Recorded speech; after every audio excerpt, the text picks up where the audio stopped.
So, after understanding the basic concepts of the producer company diagrammatically and one way or the other way, now we are moving on further and we'll be talking about, I'll say, some sections of the producer company जो exam में आते रहे हैं और एक 11 activities तो exam में उन्होंने बार बार पूछी हैं. Section 581B they keep on asking the exam again and again. तो कुछ डेफिनेशंस हैं, लेकिन ऑनेस्टली स्पीकिंग डेफिनेशन आज तक कभी एग्जाम्स में आई नहीं है. Never been asked in the exam. So active member कौन है? वेल देखने के लिए सिर्फ हम देख रहे हैं कुछ डेफिनेशन. एक्टिव मेंबर का मतलब वो मेंबर है जो क्वांटम फुलफिल करता है. The quantum of well we say the period of quantum and the period of patronage as पर the article of association of producer company. तो प्रोड्यूसर कंपनी के आर्टिकल ऑफ एसोसिएशन में, I repeat that, producer company के article of association में एक patronage का criteria दिया हुआ है. जो मेंबर उतनी पेट्रोनेज दूसरे मेंबर्स को देता है उसको एक्टिव मेंबर बोला जाएगा. जो उस क्राइटेरिया को फुलफिल नहीं करेगा उसको एक्टिव मेंबर नहीं माना जाएगा. चीफ एग्जीक्यूटिव, वो लोग जो टॉप लेवल पे बैठे हैं, वो व्यक्ति जिसको चीफ एग्जीक्यूटिव अपॉइंट किया गया है in the producer company, he is chief executive. Limited return का मतलब डिविडेंड, और हमने बात की थी आर्टिकल्स में फिक्स कर देंगे कि मैक्सिमम इक्विटी डिविडेंड कितना मिलेगा. चाहे प्रोड्यूसर कंपनी कितना भी प्रॉफिट कमाए, लेकिन डिविडेंड एक लिमिट से ज्यादा नहीं मिलेगा. तो that is limited return is the maximum dividend as specified in the article. Member बोले तो obviously the members of producer company. And one producer company can also become member of another producer company.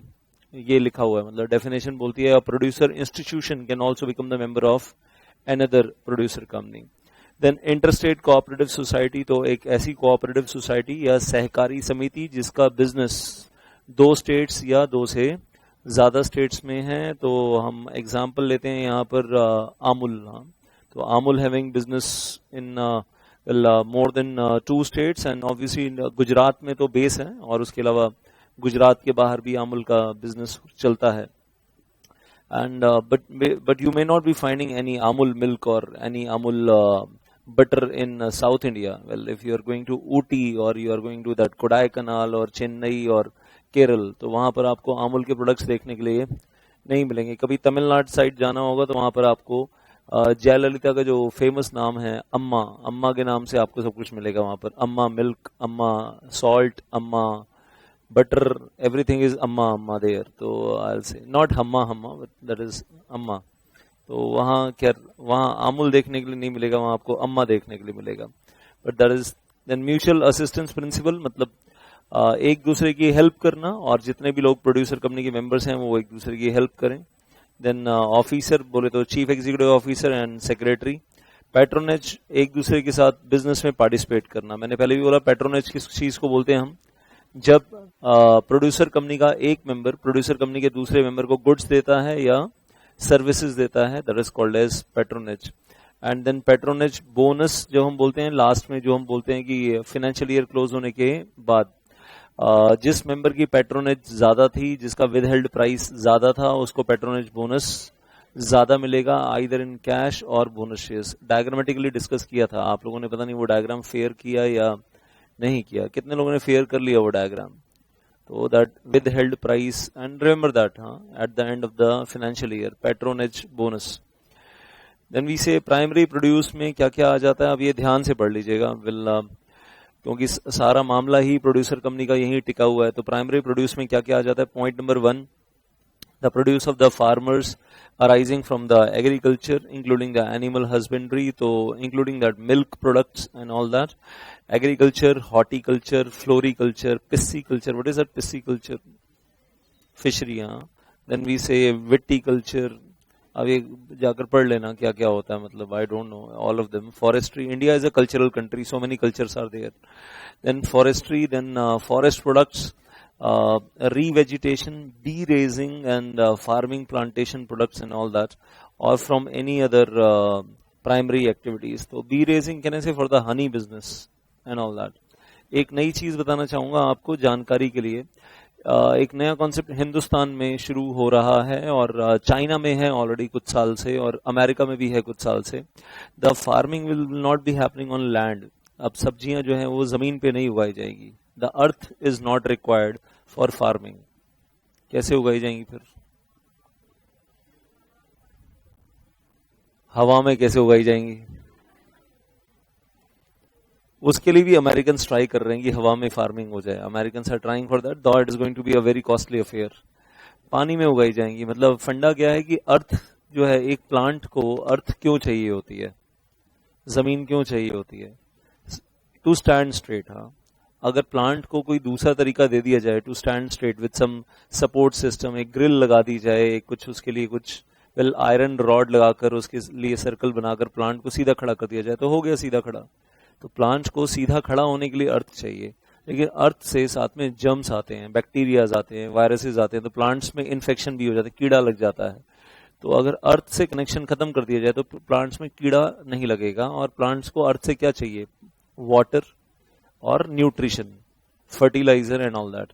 तो पानी के tub में अगर एक water tub के अंदर प्लांट को सीधा खड़ा करने के लिए सपोर्ट दे दी जाए और प्लांट उसी में अगर ग्रो करता रहे और उसी पानी के अंदर फर्टिलाइजर डाल दिया जाए और न्यूट्रिशन दे दिया जाए, प्लांट्स में कीड़ा लग नहीं सकता. अगर आप आरओ करके पानी डाल देते हैं, आरओ वाला पानी जो हम पीते हैं, अगर वो आरओ वाटर अगर आप प्लांट को दे देते हैं तो there are no jumps and then you are just putting the fertiliser. तो प्लांट इज हेल्दी प्लांट और आपको पेस्टिसाइड नहीं लगाना प्लांट को, मतलब कीड़ा लगने का कोई चांस है नहीं फिर उस केस में. और एक चीज प्रॉब्लम आती है, अगर अर्थ के ऊपर फार्मिंग होती है तो ऑब्वियसली अब एक बहुत बड़ा फार्मिंग लैंड है, एग्रीकल्चर लैंड है, तो जो कहना चाहिए फार्मर जब फर्टिलाइजर लेकर पाउडर फॉर्म में फर्टिलाइजर लेकर जब वो स्प्रिंकल करता है तो कहीं फर्टिलाइजर ज्यादा गिरा किसी प्लांट के पास, किसी प्लांट के पास कम गिरा, तो पूरा प्रॉपर डिस्ट्रीब्यूशन नहीं हो सकता. लेकिन अगर एक बहुत बड़ा वाटर टब हो इस रूम के साइज का जिसमें हम बैठे हैं, इतना बड़ा एक वाटर टब हो और उसके अंदर फर्टिलाइजर डालकर उस पानी को रोटेट कर दिया जाए, घुमा दिया जाए, तो सारे प्लांट्स जो उस वाटर टब में खड़े हैं और विद द सपोर्ट सिस्टम उन सबको इक्वल न्यूट्रिशन मिल रहा है और all the plants will grow equal and they are getting the equal nutrition. Lighting चाहिए तो मे बी सनलाइट और मे बी रूफ के अंदर सनलाइट लगा दी जाए, एलईडी लाइट्स लगा दी जाए. Plants need the light. 24 घंटे के लिए दिन क्रिएट कर दिया जाए, 24 आवर्स, तो प्लांट्स को सोने का मौका नहीं मिलेगा और प्रोडक्शन ज्यादा हो जाएगी. आई डोंट नो उसका कोई बायोलॉजिकल इम्पैक्ट होगा उनके ऊपर या नहीं होगा. जब उनको नींद नहीं मिलेगी तो कहीं कोई बायोलॉजिकल इम्पैक्ट होगा या नहीं होगा वो सोचने वाली बात है. लेकिन China is already doing that. और चाइना में वो लोग क्या करते हैं, एक बिल्डिंग है, मतलब बिल्डिंग भी छोटी नहीं, 1 एकड़ लैंड ले लिया और 1 एकड़ लैंड लेकर उसकी बिल्डिंग, उसके ऊपर फ्लोर बना दी, उसके ऊपर रूफ बना दी and 10 storeyed building, 20 storeyed building. Every floor is given a water tub, floor size. And imagine अगर वो फ्लोर साइज वाटर टब दे दिए जाते हैं, उसमें सपोर्ट सिस्टम लगाकर प्लांट खड़े हो जाते हैं. नाउ 1 एकड़ land is converted into 10 floors और 10 स्टोरेड बिल्डिंग, तो दैट बिकम्स 10 एकड़ लैंड. 1 एकड़ लैंड को 10 एकड़ लैंड में कन्वर्ट कर दिया और हर फ्लोर की छत के अंदर अच्छी खासी एलईडी लाइट्स लगाकर स्विच ऑन कर दी. फार्मिंग हो रही है और वहां पर क्या उगाया जा रहा है? येलो कैप्सिकम, रेड कैप्सिकम, यही सब कुछ उगाया जा रहा है, जो मैं कहूंगा जो महंगी वेजिटेबल्स है, सस्ती वेजिटेबल्स के लिए नहीं, not for the cheap vegetables, क्योंकि इतना खर्चा कर रहे हैं तो फिर रेवेन्यू भी चाहिए. तो कौन सी वाली वेजिटेबल्स उगाई जाएंगी जो मार्केट में जब बिकती हैं तो उनकी वैल्यू या उनका प्राइस ज्यादा होता है, वो वेजिटेबल्स उगाई जा रही हैं. इंडिया में this is starting in Chandigarh, Mohali, first time, and the person who is starting is one of my relatives. Hindustan का पहला प्रोजेक्ट जो आ रहा है वो मोहाली में शुरू हो चुका है. मोहाली में इट हैज ऑलरेडी स्टार्टेड. पिछले 6 महीने से 8 महीने से उस पर काम चल रहा है. It is going on and that is going to be India's first. तो अब वो देखते हैं कि वो ग्रो कितना होता है, वो अब आने वाले टाइम में देखना है कि ग्रोथ कितनी होती है. लेकिन वहां पर भी जो वेजिटेबल्स उगाई जाएंगी वो सस्ती वाली नहीं उगाई जाएंगी, they will be the costly ones, और जिनका मार्केट प्राइस ऑब्वियसली मार्केट में जो प्रीमियम वेजिटेबल्स मानी जाती हैं, they will be growing there. तो मैं ये सोच रहा था कि अगर ये कॉन्सेप्ट हिंदुस्तान में बढ़ जाता है और मतलब एक फार्मर जिसके 4 बेटे हैं और फिर वो लड़ते रहते हैं कि फार्मर की लैंड को 4 पार्ट्स में डिवाइड करो, बंटवारा करो, क्योंकि 4 बेटे उस लैंड को बांटना चाहते हैं. तो उन 4 बेटों को बोला जाए कि लैंड को बांटना क्या है, उसके ऊपर एक बिल्डिंग खड़ी करते हैं. तो अगर 1 एकड़ लैंड है तो उसके ऊपर 1 एकड़ और उसके ऊपर 1 एकड़ और उसके ऊपर 1 एकड़ और, तो 1 एकड़ की 4 एकड़ बना देते हैं और उसमें करो आप अपना बिजनेस करो, अपनी फार्मिंग करो. हिंदुस्तान की मेजर प्रॉब्लम क्या रही 1947 से लेकर आज 2018 तक, मतलब 1947 में एक फार्मर था जिसके पास 1 एकड़ लैंड थी, फिर उसके 2 बेटे हो गए तो उन दोनों बेटों को हाफ एकड़ कर दिया, दे दिया. फिर उन 2 बेटों के आगे 2 बेटे हो गए, फिर उनको भी हाफ कर दिया. तो जो पहले एक फार्मर 1 एकड़ का ओनर था, अब मैं कहूंगा 4 फार्मर्स उस 1/4 एकड़ उन्होंने डिवाइड कर लिया, तो इनकम कितनी हो गई? 1/4। तो जहां पहले एक फैमिली की इनकम थी वहां अब 4 फैमिली की इनकम है, और लैंड उतनी की उतनी है, तो ऑब्वियसली फार्मर्स के लिए सरवाइव करना मुश्किल होता चला जाता है। लेकिन अगर वो फ्लोर सिस्टम हो जाए तो फार्मिंग कैन बी रेवोल्यूशनाइज्ड, और चाइना पिछले 5 साल से कर रहा है, अमेरिका भी पिछले 4-5 साल से कर रहा है, तो व्हाई नॉट इंडियंस? और हम तो अपने आप को बोलते हैं वी आर वेल क्या बोलते हैं, कृषि प्रधान देश एंड ऑल दैट, तो हम तो फार्मिंग इकोनॉमी है, एग्रीकल्चरल इकोनॉमी है, तो हमें तो ग्रो करना चाहिए। तो let us see what really happens in the coming times. Maybe Dhirubhai Ambani, or well, no, he is no more, so Mukesh Ambani may start this kind of concept in India.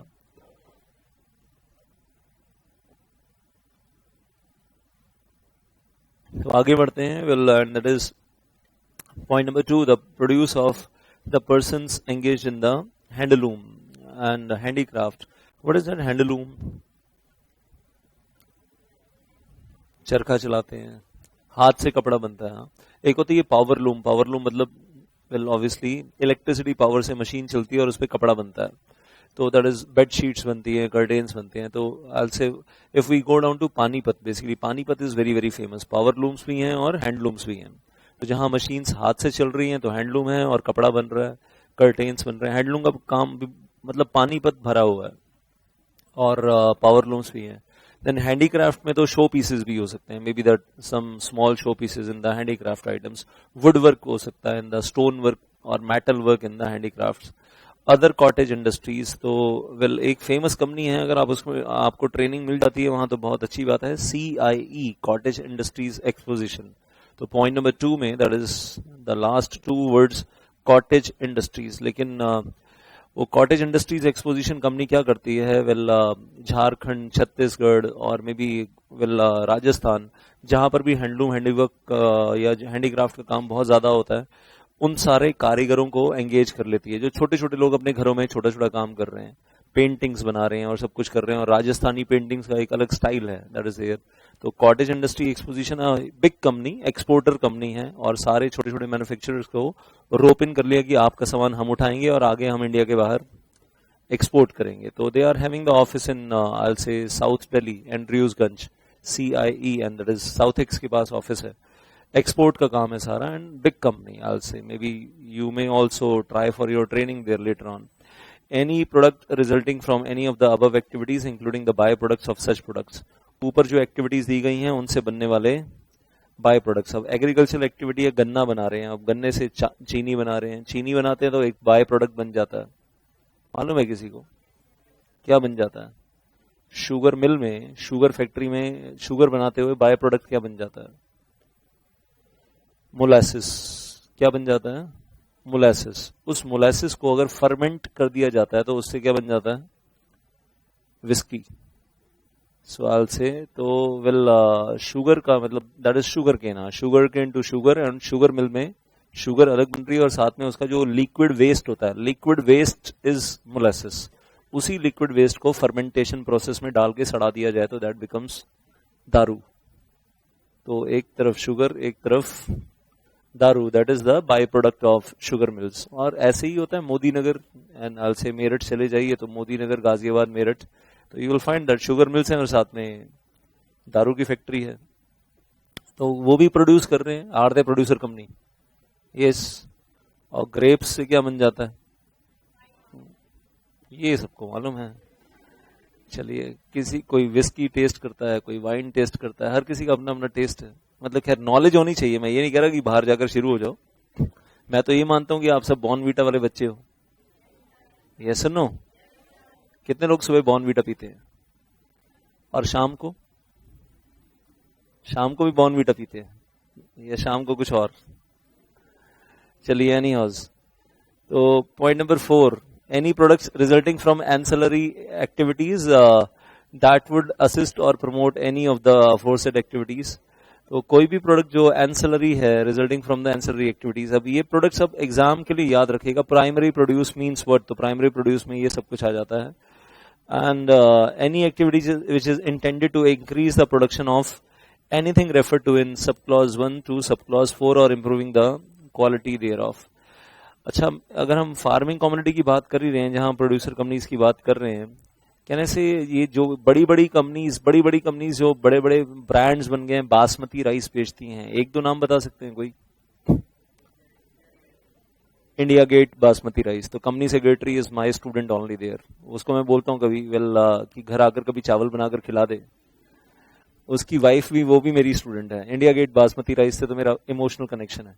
Then Daawat rice is there, and there are brands, there are brands which are selling basmati rice, and not only in India, also exporting outside India. The producer companies are there in this all that stuff. और अगर मैं sugar की बात करूं तो कोई brand जो famous हो शुगर में, जिनकी शुगर फेमस हो? मवाना शुगर, पतंजलि शुगर, तो Mawana sugar is there, Dhampur sugar is there, DCM Shriram sugar is there.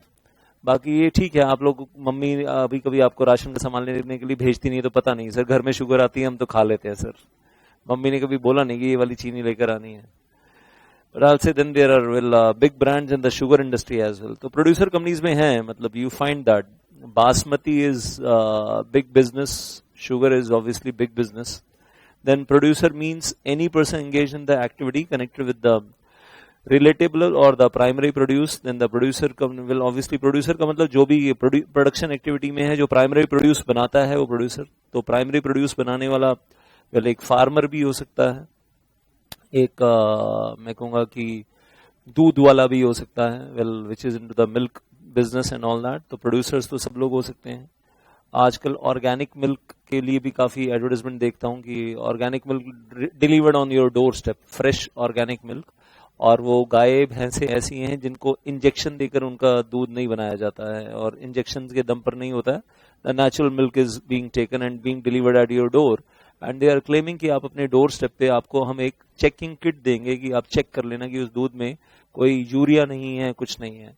और ऐसी बहुत सारी कंपनीज हैं जो दूध बेच रही हैं, लेकिन आपको पता ही नहीं कि उस दूध में क्या है। हो सकता है मदर डेयरी का मिल्क भी प्योर मिल्क ना हो सकता है उसके अंदर यूरिया हो सकता है, पॉसिबल। उसके अंदर भी सोप डिटर्जेंट हो, जब आप डालते हैं वो झाग बनती है तो ऐसा लगता है वाओ क्या झाग बन रही है, तो हो सकता है वो सोप डिटर्जेंट है जो आप पी रहे हो, सर्फ एक्सेल डाला हुआ है उसके अंदर, एंड पॉसिबल है, दैट इज देयर। तो चेक योर मिल्क।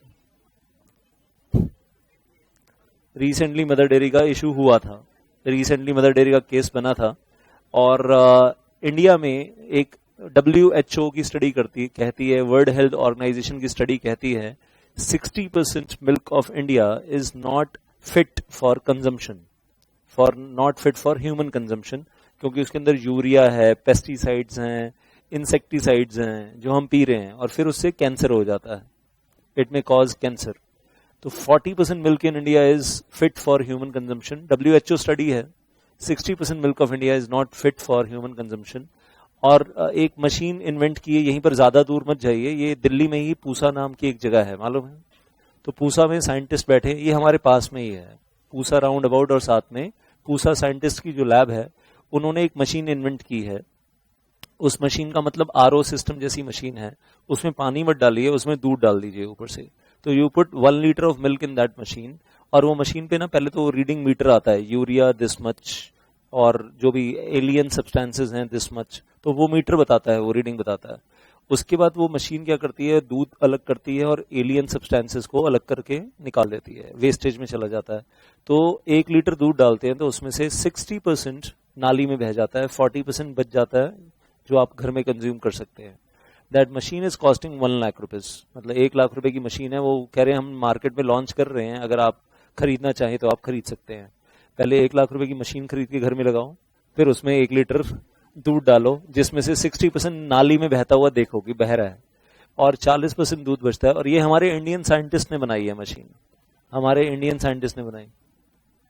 इससे अच्छा है गाय खरीद लेंगे, सही बात है। फिर गाय खरीद कर, मतलब जो लोग फ्लैट सिस्टम में 2nd फ्लोर पे रहते हैं, जो ग्राउंड फ्लोर पे नहीं रहते, वो नीचे वाली फ्लोर पे कार, जहां पर कार पार्किंग करते हैं, वहां से कार हटाकर गाय बांधेंगे, और कोई रात को आकर गाय खोल कर ले गया तो फिर भागते फिरते रहो। हाँ खैर सजेशन अच्छा है आपका। ग्राउंड फ्लोर वालों को तो सजेशन दिया जा सकता है कि भाई आप ग्राउंड फ्लोर पे रहते हो तो आप तो एक गाय बांध लो और उसके बाद फिर गोबर का तो प्रसाद मिल ही रहा है। तो you are getting extra free by products. आपने दूध के चक्कर में गाय खरीदी, आपको साथ में गौमूत्र और गोबर तो साथ में एड ऑन मिल रहा है। हाँ, तो पतंजलि को दो, पतंजलि उससे बनाएगा बहुत कुछ। नो, गाय का दूध हेल्दी नहीं होता, उसमें पेस्टिसाइड्स वगैरह होते हैं। तो फिर जो घास खिलाते हैं गाय को, उस घास में पेस्टिसाइड होते हैं। अब ये दिक्कत है। हम ये थोड़ा ना करेंगे मदर डेयरी वालों ने गाय के दूध में पेस्टिसाइड डाला। एक्चुअली जिस गाय का दूध आया, जिस भैंस का दूध आया, उसने पेस्टिसाइड वाली घास खाई थी, तो इसलिए दूध में पेस्टिसाइड आ गया है।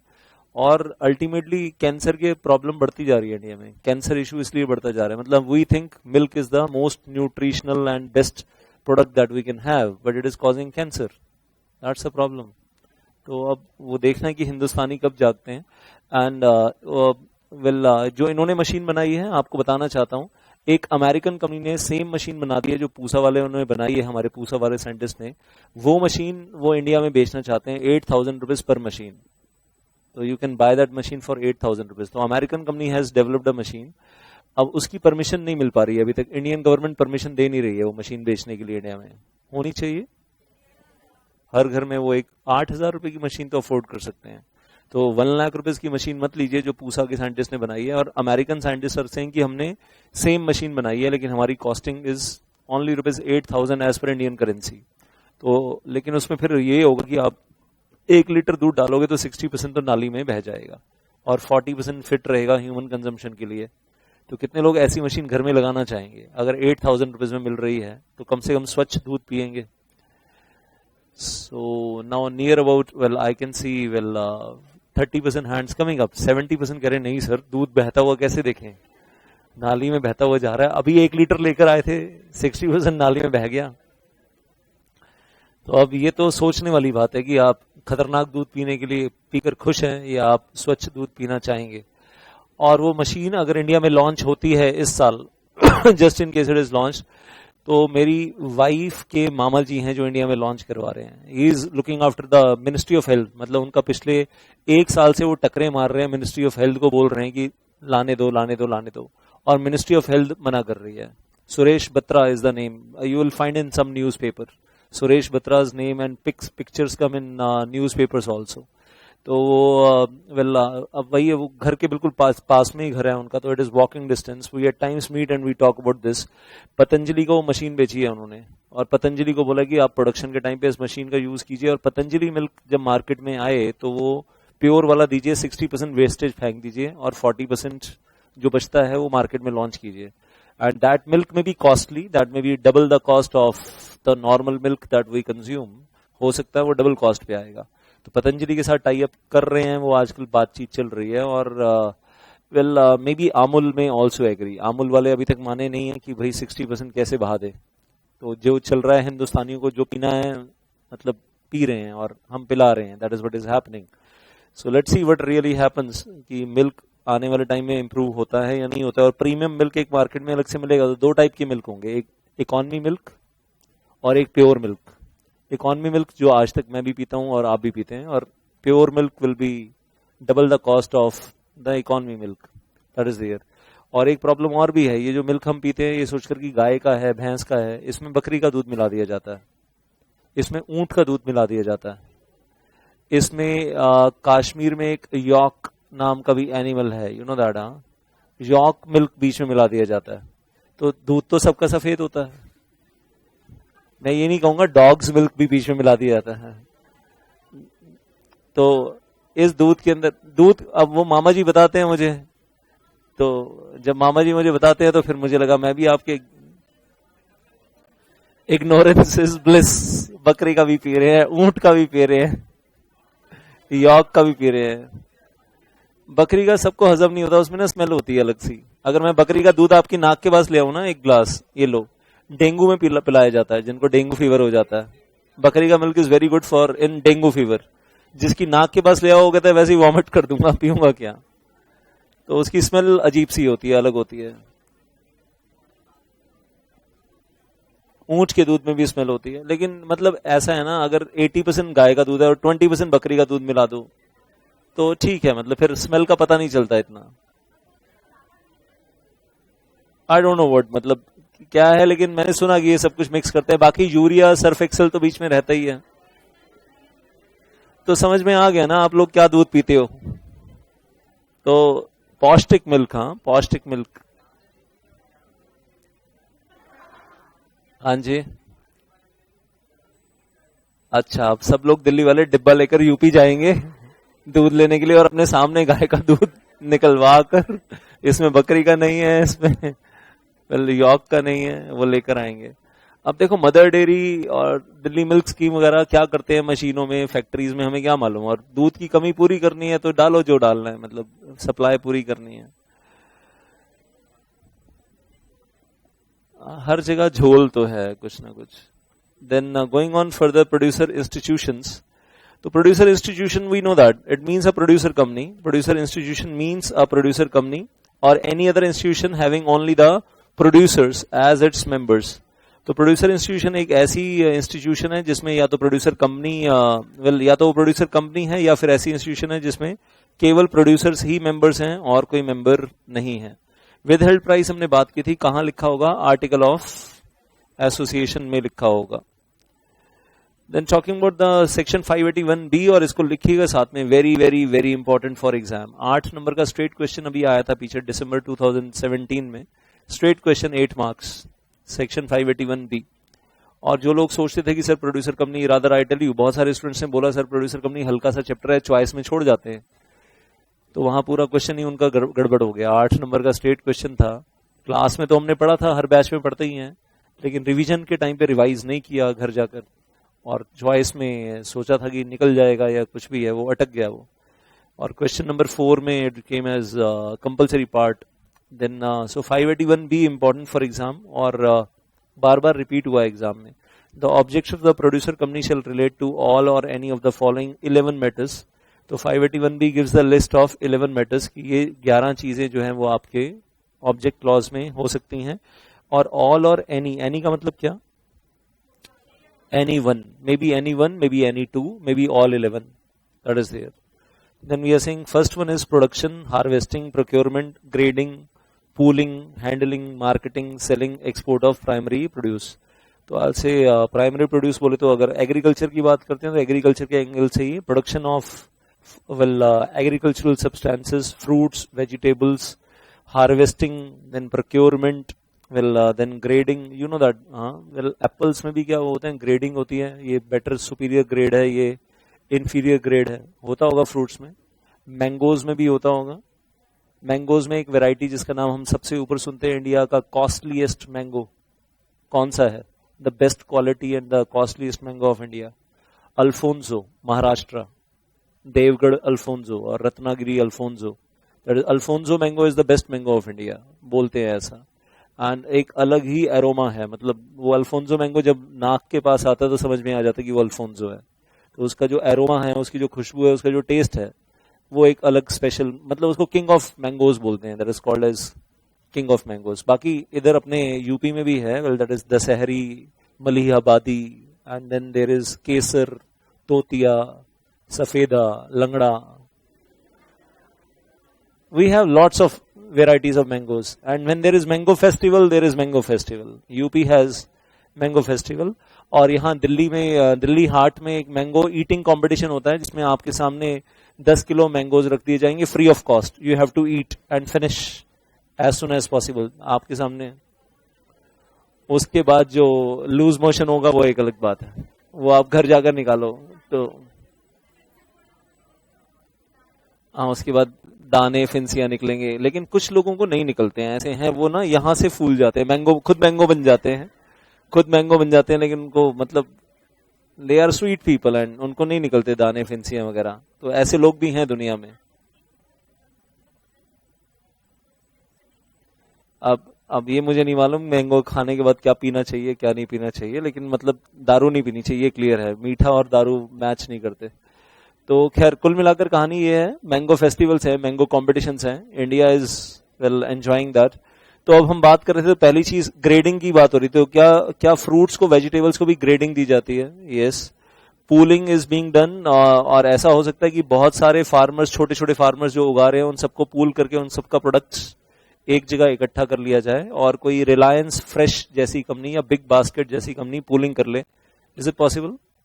Big Basket, everybody knows that.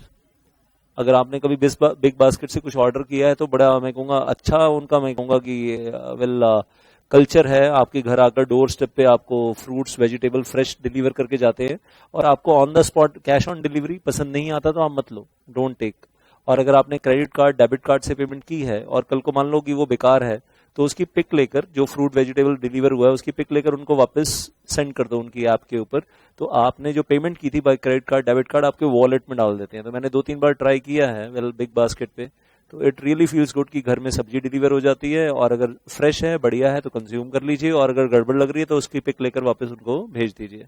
और वो आपको क्या बोलेंगे, जो सब्जी आपको डिलीवर की है उसको फेंक दो, हम आपसे वापस नहीं आ रहे वो लेने के लिए कि हमारी गली हुई सड़ी हुई सब्जी वापस करो, उसको फेंक दो, हम फ्रेश डिलीवर कर देते हैं अगर आपको चाहिए। और अगर नहीं चाहिए तो हम आपके वॉलेट में, आपका जो बिग बास्केट वॉलेट बना रखा है उसमें आपके पैसे क्रेडिट कर देते हैं। तो इट रियली फील्स गुड कि एक ऐप है और उसमें वो क्या कर रहे हैं, पूलिंग कर रहे हैं, pooling from the various farmers.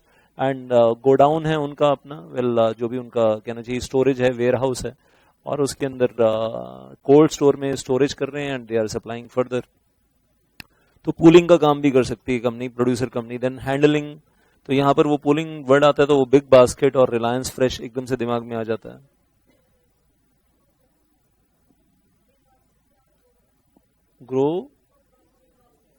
Growers groceries, क्या स्पेलिंग है? ग्रोफर्स। मैंने बिग बास्केट यूज किया अभी तक, तो मैं उसी के बारे में जानता हूं। खैर एनी हाउस, तो Grofers is in the competition, आप प्रमोटर हैं कंपनी के। देन मार्केटिंग का काम भी कर रही है company, so the company is doing marketing, selling of primary produce. तो ऐसी कंपनीज भी हैं जो मार्केटिंग में है, जो सेलिंग में है। Provide that the producer company may carry on any of the activities specified in this clause. Then the processing includes preserving, drying, distilling, brewing, vinting, canning, packaging of the produce.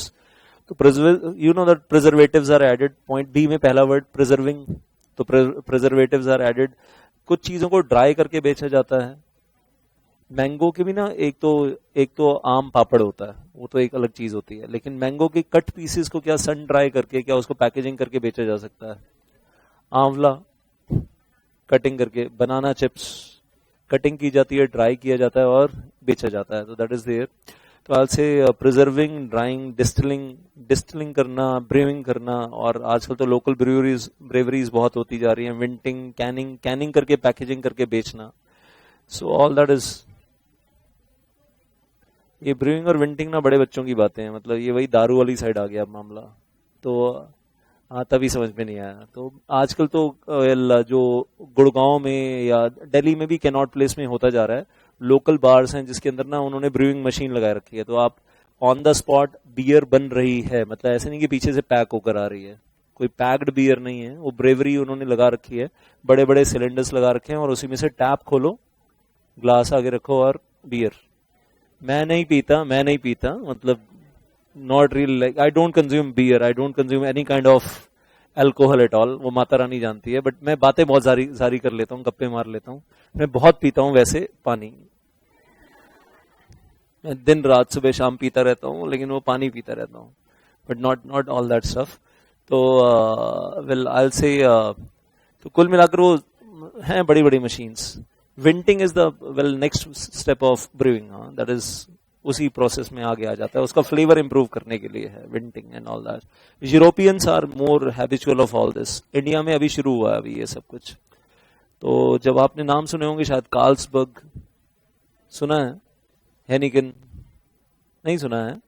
अच्छा चलो, any house, तो Carlsberg, हेनिगन, Budweiser, उनसे पूछें, उनकी website देख लेना। मतलब मैं सिर्फ इतना कह रहा था, उसमें घुस मत जाना, लेकिन उनकी वेबसाइट देख लेना, तो आपको brewing vinting process with diagrams, with processing समझ में आ जाएगा क्या होता है। तो you will be finding that. Canning and all that. Then point C, manufacture supply of machinery. हाँ जी, वेरी इंपॉर्टेंट. ट्रैक्टर मशीन बनाती है हमारी कंपनी. कोई कंपनी का नाम बता सकते हैं जो ट्रैक्टर बनाती हो? फोर्ड, हाँ. एस्कॉट्स, महिंद्रा, तो हैं, मतलब ट्रैक्टर बनाने वाली कंपनीज हैं. तो वो आ गई, पॉइंट सी में आ गई. Manufacture sale supply of machinery. फिर थ्रैशिंग मशीन्स भी होती हैं, थ्रैशर जिसमें वो चावल का धान अलग किया जाता है एंड ऑल दैट. हाँ, थ्रैशिंग मशीन्स भी होती हैं. सो मशीनरी हो गया, मतलब machinery, equipment, consumables mainly to its members बना रहे हैं, सप्लाई कर रहे हैं. And then providing education on the mutual assistance principle. Point D, तो एजुकेशन प्रोवाइड कर रही है, मतलब जो मेंबर्स हैं, वेल बेसिकली या कहना चाहिए producer company is providing the education, और किसानों को वेल एजुकेशन एजुकेट किया जा रहा है वेल इस एंगल से कि वो अपनी फार्मिंग को इम्प्रूव कर लेंगे. किसान को ये बताना पड़ता है कि जब आप वेल पल्सेस उगाते हैं, जब आप दालें उगाते हैं, तो वो दालें जो हैं वो जमीन से क्या लेती हैं और जमीन को क्या देती हैं, नाइट्रोजन और फॉस्फेट वगैरह क्या लेती हैं और क्या देती हैं. तो जब आप दालें उगाते हैं तो उसके बाद अगली फसल जो है, दालों की फसल दोबारा नहीं लगानी है आपको, टमाटर लगाने हैं, टोमेटोज लगाने हैं. फिर उससे अगली फसल आपको क्या लगानी है. तो अगर रोटेशन रखा जाता है क्रॉप का, तो मतलब जमीन से सारे न्यूट्रिएंट्स सक नहीं होते. अगर आप एक ही क्रॉप बार बार रिपीट करते हैं तो वो जमीन से सारे न्यूट्रिएंट्स सक कर लेती है और जमीन जो है वो बंजर हो जाती है, फिर उसके बाद खराब हो जाती है. तो किसान भाइयों को ये, किसी जमाने में दूरदर्शन के ऊपर, चैनल के ऊपर कृषि समथिंग लाइक किसान भाइयों के लिए अलग अलग प्रोग्राम आया करते थे. अब मुझे प्रोग्राम्स के नाम एग्जैक्टली याद नहीं है, बट देयर वर प्रोग्राम्स, शायद अभी भी आते होंगे मिनिस्ट्री ऑफ एग्रीकल्चर की तरफ से. तो दैट हैपेंस. बट आई से at the same time practically आज की तारीख में ऐसी कंपनीज एग्जिस्ट कर रही हैं जो किसानों को समझाती हैं कि अपनी प्रोडक्शन को डबल या 4 टाइम्स कैसे करो, समझाती हैं, और किसानों को फायदा भी होता है. और वो companies free of cost knowledge देती हैं. They don't charge anything. Water harvesting समझाती हैं वो कंपनीज. अगर कि किसानों को समझाया जाता है कि अगर आपकी फसल के लिए पानी की प्रॉब्लम आती है तो आप वाटर हार्वेस्टिंग कैसे कर सकते हैं. मतलब कुछ किसानों को समझा दिया जाता है कि पूल, अपना लैंड का कुछ कुछ पार्ट सेक्रीफाइस करो, एक पूल बनाते हैं और वो पूल कॉमन पूल बनेगा जिस कॉमन पूल से सब पानी ले सकते हैं. और rain water harvesting and all that is being taught to them. तो अच्छी कंपनीज हैं, अच्छा काम कर रही हैं, और कई बार नॉन प्रॉफिट ऑर्गेनाइजेशंस हैं, they are working on these projects. एक और कंपनी के बारे में will I like to share कि एक कंपनी आती है जो समझाती है कि मशरूम फार्मिंग कैसे की जाती है एंड ग्रीन हाउस इफेक्ट बनाया जाता है और ट्रे के अंदर मशरूम्स लगाए जाते हैं. तो mushrooms are not in the soil but they are in the trays. तो टेबल के ऊपर ट्रे लगाकर, और will how the mushroom farming is done, तो टेक्नोलॉजी वाइज पास ऑन करते हैं. रादर गवर्नमेंट ऑफ इंडिया कई बार किसानों के साथ पार्टनरशिप बेसिस पे, PPP, public private partnership basis पे ग्रीन हाउस बनाकर उनको कहते हैं कि इन जमीन आपकी, green house government of India का, फार्मिंग आप करो, जितना प्रोड्यूस होगा 50% गवर्नमेंट का, 50% आपका, आधा आधा कर लेंगे. कर सकते हैं इस तरीके का प्रोजेक्ट. तो जमीन आपकी है, लेकिन ऊपर से जो ग्रीन हाउस बनाने हैं वो सारी इन्वेस्टमेंट गवर्नमेंट ऑफ इंडिया की है. One of my students was last batch was having, उसके पापा के पास 35 एकड़ लैंड थी. तो we were talking like this in the class only. और अभी कुछ दिन पहले उसने मुझे बताया कि सर गवर्नमेंट के साथ हमारी पार्टनरशिप हो गई है. आउट ऑफ 35 एकड़ land we are putting a project on the 18 एकड़ land and we are not investing any money. Whole money is being invested by the government of India. 18 एकड़ land पे पूरा वो ग्रीन हाउस इम्पैक्ट बना रहे हैं, effect, और government invest कर रही है. खेती बाड़ी में मेहनत हम करेंगे, मेहनत हमारी, और जो भी मशरूम फार्मिंग होगी, जो प्रोड्यूस होगा, 50% आधा गवर्नमेंट ऑफ इंडिया को देंगे, आधा हमारा होगा. तो these kind of projects come up at times. तो 18 एकड़ लैंड काफी होती है जिसके ऊपर well they are coming up with all that stuff. Then rendering the technical services, consultancy services. तो प्रोड्यूसर कंपनी टेक्निकल सर्विसेज दे रही है फार्मर्स को, कंसल्टेंसी सर्विसेज दे रही है फार्मर को, ट्रेनिंग दे रही है फार्मर्स को, रिसर्च एंड डेवलपमेंट कर रही है, लेबोरेटरीज हैं and they are doing the R&D, all that stuff. And well the next one, एक लेवल और आगे जा रहे हैं, तो doing the generation, transmission and distribution of power, electricity. हाँ, मतलब एक ऐसी कंपनी जो फार्मर्स को इलेक्ट्रिसिटी प्रोड्यूस करके दे रही है. और आजकल तो वो सोलर का बहुत ज्यादा हो गया है. तो किसानों, मतलब गांव के आसपास कहीं बंजर जमीन है, और अगर मतलब गांवों के आसपास कहीं बंजर जमीन पड़ी है, कितनी 500 एकड़ लैंड बंजर पड़ी है. राजस्थान में तो बहुत है, राजस्थान के अंदर रेगिस्तान में तो बहुत बंजर लैंड है. तो फार्मिंग लैंड कम है, आसपास बंजर लैंड ज्यादा है, तो वहां जाकर सोलर प्लांट लगा रहे हैं और सोलर एनर्जी से इलेक्ट्रिसिटी जनरेट करके फार्मर्स को प्रोवाइड कर रहे हैं. तो that is also the job of the producer company. Revitalization of land, जो land बंजर हो चुकी है उस land का revitalization करना, that is also producer company can do that. Water resource management करना, their uses, conservation, communications. अब जब इतनी सारी बातें हो रही है तो एक चीज बोलना चाहूंगा, हिंदुस्तान की एक बहुत बड़ी ट्रेजेडी है आज की तारीख में, जब मतलब हम कहते हैं या तो सूखा पड़ जाता है या बाढ़ आ जाती है।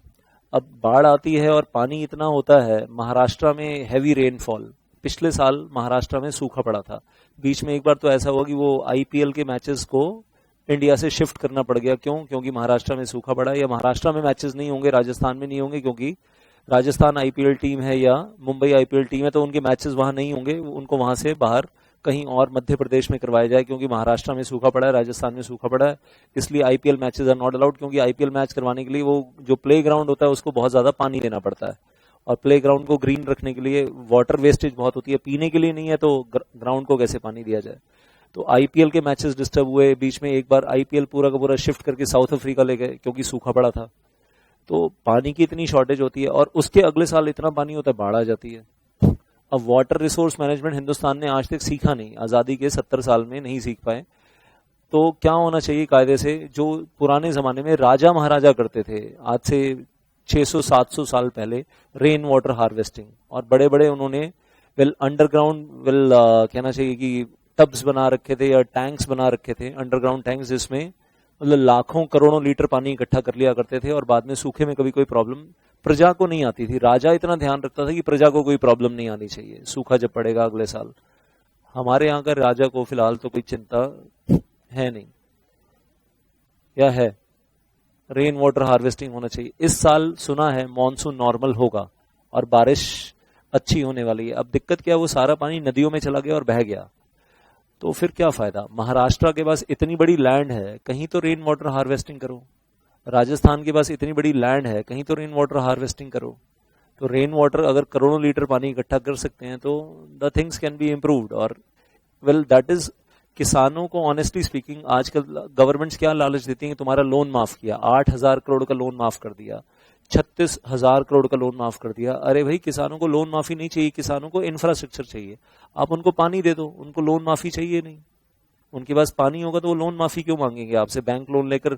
अब कभी बाढ़ में फसल खराब हो जाती है, कभी सूखे में फसल खराब हो जाती है, तो उसके बाद किसान बेचारा बैंक लोन लेकर। और एक आपको हालात बता रहा हूं, प्रैक्टिकली जो हालात हैं, गवर्नमेंट का डेटा बोलता है इंडिया का एक किसान एनुअली कितना कमाता है ऑन एवरेज। एक एवरेज फार्मर इंडिया में एक साल की एनुअल इनकम कितनी है? 26,000 रुपीज ऑनली, 26,000 रुपए कमाता है एक साल का। दैट इज मतलब 2,200 rupees per month is the monthly income of a farmer, average farmer. और एक साल का एनुअल लोन कितना है? Average loan on the farmer annually is 36,000 rupees, जो वो सीड्स खरीदने के लिए और फर्टिलाइजर खरीदने के लिए लोन लेता है। एक साल का लोन 36,000 है, 36,000 का लोन है और 26,000 रुपए कमाता है, मतलब 10,000 रुपीज तो वो नेगेटिव बैलेंस में है। ये तो मिनिस्ट्री ऑफ एग्रीकल्चर की वेबसाइट पे लिखा है, ये सरकारी आंकड़े हैं, स्टैटिस्टिक्स हैं। इंडियन फार्मर की हालत बहुत बुरी है, बहुत खराब है। मैं बड़ी बड़ी कंपनीज दावत वगैरह की बात नहीं कर रहा हूं, but I am talking about the average Indian farmer. तो उसको सपोर्ट सिस्टम में लोन माफी नहीं चाहिए, उसको सपोर्ट सिस्टम में क्या चाहिए? Irrigation facilities. गवर्नमेंट को अगर देना है तो क्या देना चाहिए? बनाकर दो, इरिगेशन फैसिलिटीज बनाकर दो, रेन वाटर हार्वेस्टिंग फैसिलिटीज बनाकर दो, तो that will be much helpful to the farmers in the end. कि सूखा पड़ा है तो कोई बात नहीं, पानी की कमी नहीं है यार, we do have the water for irrigation and all that. तो बीच में ये बातें हो रही हैं, वो हो सकता है गवर्नमेंट की तरफ से जो कमी है, प्रोड्यूसर कंपनीज जो है वो काम करना शुरू कर दें। लेकिन प्रोड्यूसर कंपनीज अगर पानी देंगी रेन वाटर हार्वेस्टिंग करके, तो क्या वो फिर प्रॉफिट एलिमेंट भी चार्ज करेंगी? पानी फ्री में तो नहीं देंगे फिर वो। गवर्नमेंट करके देगी तो शायद गवर्नमेंट फ्री में दे दे या नेग्लिजिबल प्राइस पे दे दे। प्रोड्यूसर कंपनीज करके देंगी तो शायद वो ज्यादा चार्ज करेंगी, because money is invested. So I will से, and may be Tatas, may be Birlas, may be Ambanis may get into the business for this. और सोलर पार्क तो बढ़ते जा रहे हैं, नो डाउट्स अबाउट दिस। पता नहीं आपने सुना है या नहीं सुना है, Andhra Pradesh has become number 1 state of India in the solar parks. Gujarat used to be number 1, now Gujarat is number 3 now. Madhya Pradesh has become number 2, Rajasthan is number 4। इतने सोलर पार्क लगा दिए हैं बड़े बड़े, और इतनी सोलर एनर्जी क्रिएट हो रही है जिसकी कोई हद नहीं है, और अच्छा हो रहा है। मतलब आई will say that is good thing happening. my brother Bhupesh, he is Chief Executive Officer of Schneider Solars India, that is French company, उनकी subsidiary है, और उसका काम ही सिर्फ सोलर पैनल्स बेचना है। और जब एक प्रोजेक्ट लगाते हैं 7 करोड़ रुपए का, एक प्रोजेक्ट लगाते हैं may be bigger project 200 crore रुपए का प्रोजेक्ट लगाते हैं, तो मतलब भूपेश के साथ थोड़ा सा कनेक्शन मेरा जो है वो भाइयों वाला कुछ ज्यादा है, क्लोज है, और वैसे कजन है, but we are at the age difference of 1 month only, हमारे बीच में 1 मंथ का डिफरेंस है। तो हम बचपन से क्या बोलते हैं, वो लंगोटिया यार ज्यादा है और कजन्स कम है। और जब वो बियर पीता है तो मैं उसके साथ बैठकर वर्जिन मोहितो पीता हूँ। तो खैर well, but we are very very close to each other. तो वो बताता रहता है कि, और उसने पिछले 17 साल में, last 17 years, he has sold only and only one product, solar, solar and solar. पहले उसके गुजरात के चक्कर बहुत लगते थे, और बताता था, मतलब वो आकर बताता था कि गुजरात में इतना सोलर लगा दिया है, और उसने ही जाकर खुद अपनी मतलब कंपनी के प्रोजेक्ट्स लगाए हैं। तो मतलब he used to be appreciating Narendra Modi for this a lot. He used to be, मतलब उसने तारीफों के पुल बांधे हुए मेरे सामने कि Narendra Modi is very fast, very quick in Gujarat for well putting the solar panels and for infrastructural development of Gujarat. Highways, Ahmedabad Surat highway, मतलब American highways बना दिए हैं, वो क्वालिटी वो बना दी है। बाद में यहाँ आकर नरेंद्र मोदी ने दिल्ली आकर कुछ नहीं किया, वो एक अलग बात है, दिल्ली वालों को तो कहीं कुछ सोलर देखने के लिए मिला नहीं। But I will say the point is कि गुजरात के लिए as chief minister of Gujarat, true, he did wonders, he did magic over there, और इंफ्रास्ट्रक्चर के ऊपर काम किया वहां पर काफी। तो अब वही भूपेश अब बताता है कि गुजरात के ट्रिप्स खत्म हो गए हैं, अब कहाँ जाता हूँ, अब पिछले 4 साल से कहाँ जाता हूँ, आंध्रा आंध्रा आंध्रा, और कहाँ जाता हूँ, चेन्नई चेन्नई चेन्नई, और मतलब South Indians are mad about solar. Kerala, Kerala में बहुत है, बहुत ज्यादा है।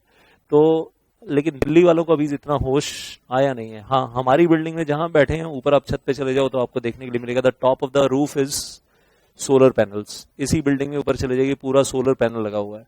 तो लेकिन वो जो रूफ ओनर हैं, जिनकी रूफ है, वो अपने लिए लगाया उन्होंने, उसका फायदा हमें तो दे नहीं रहे हैं।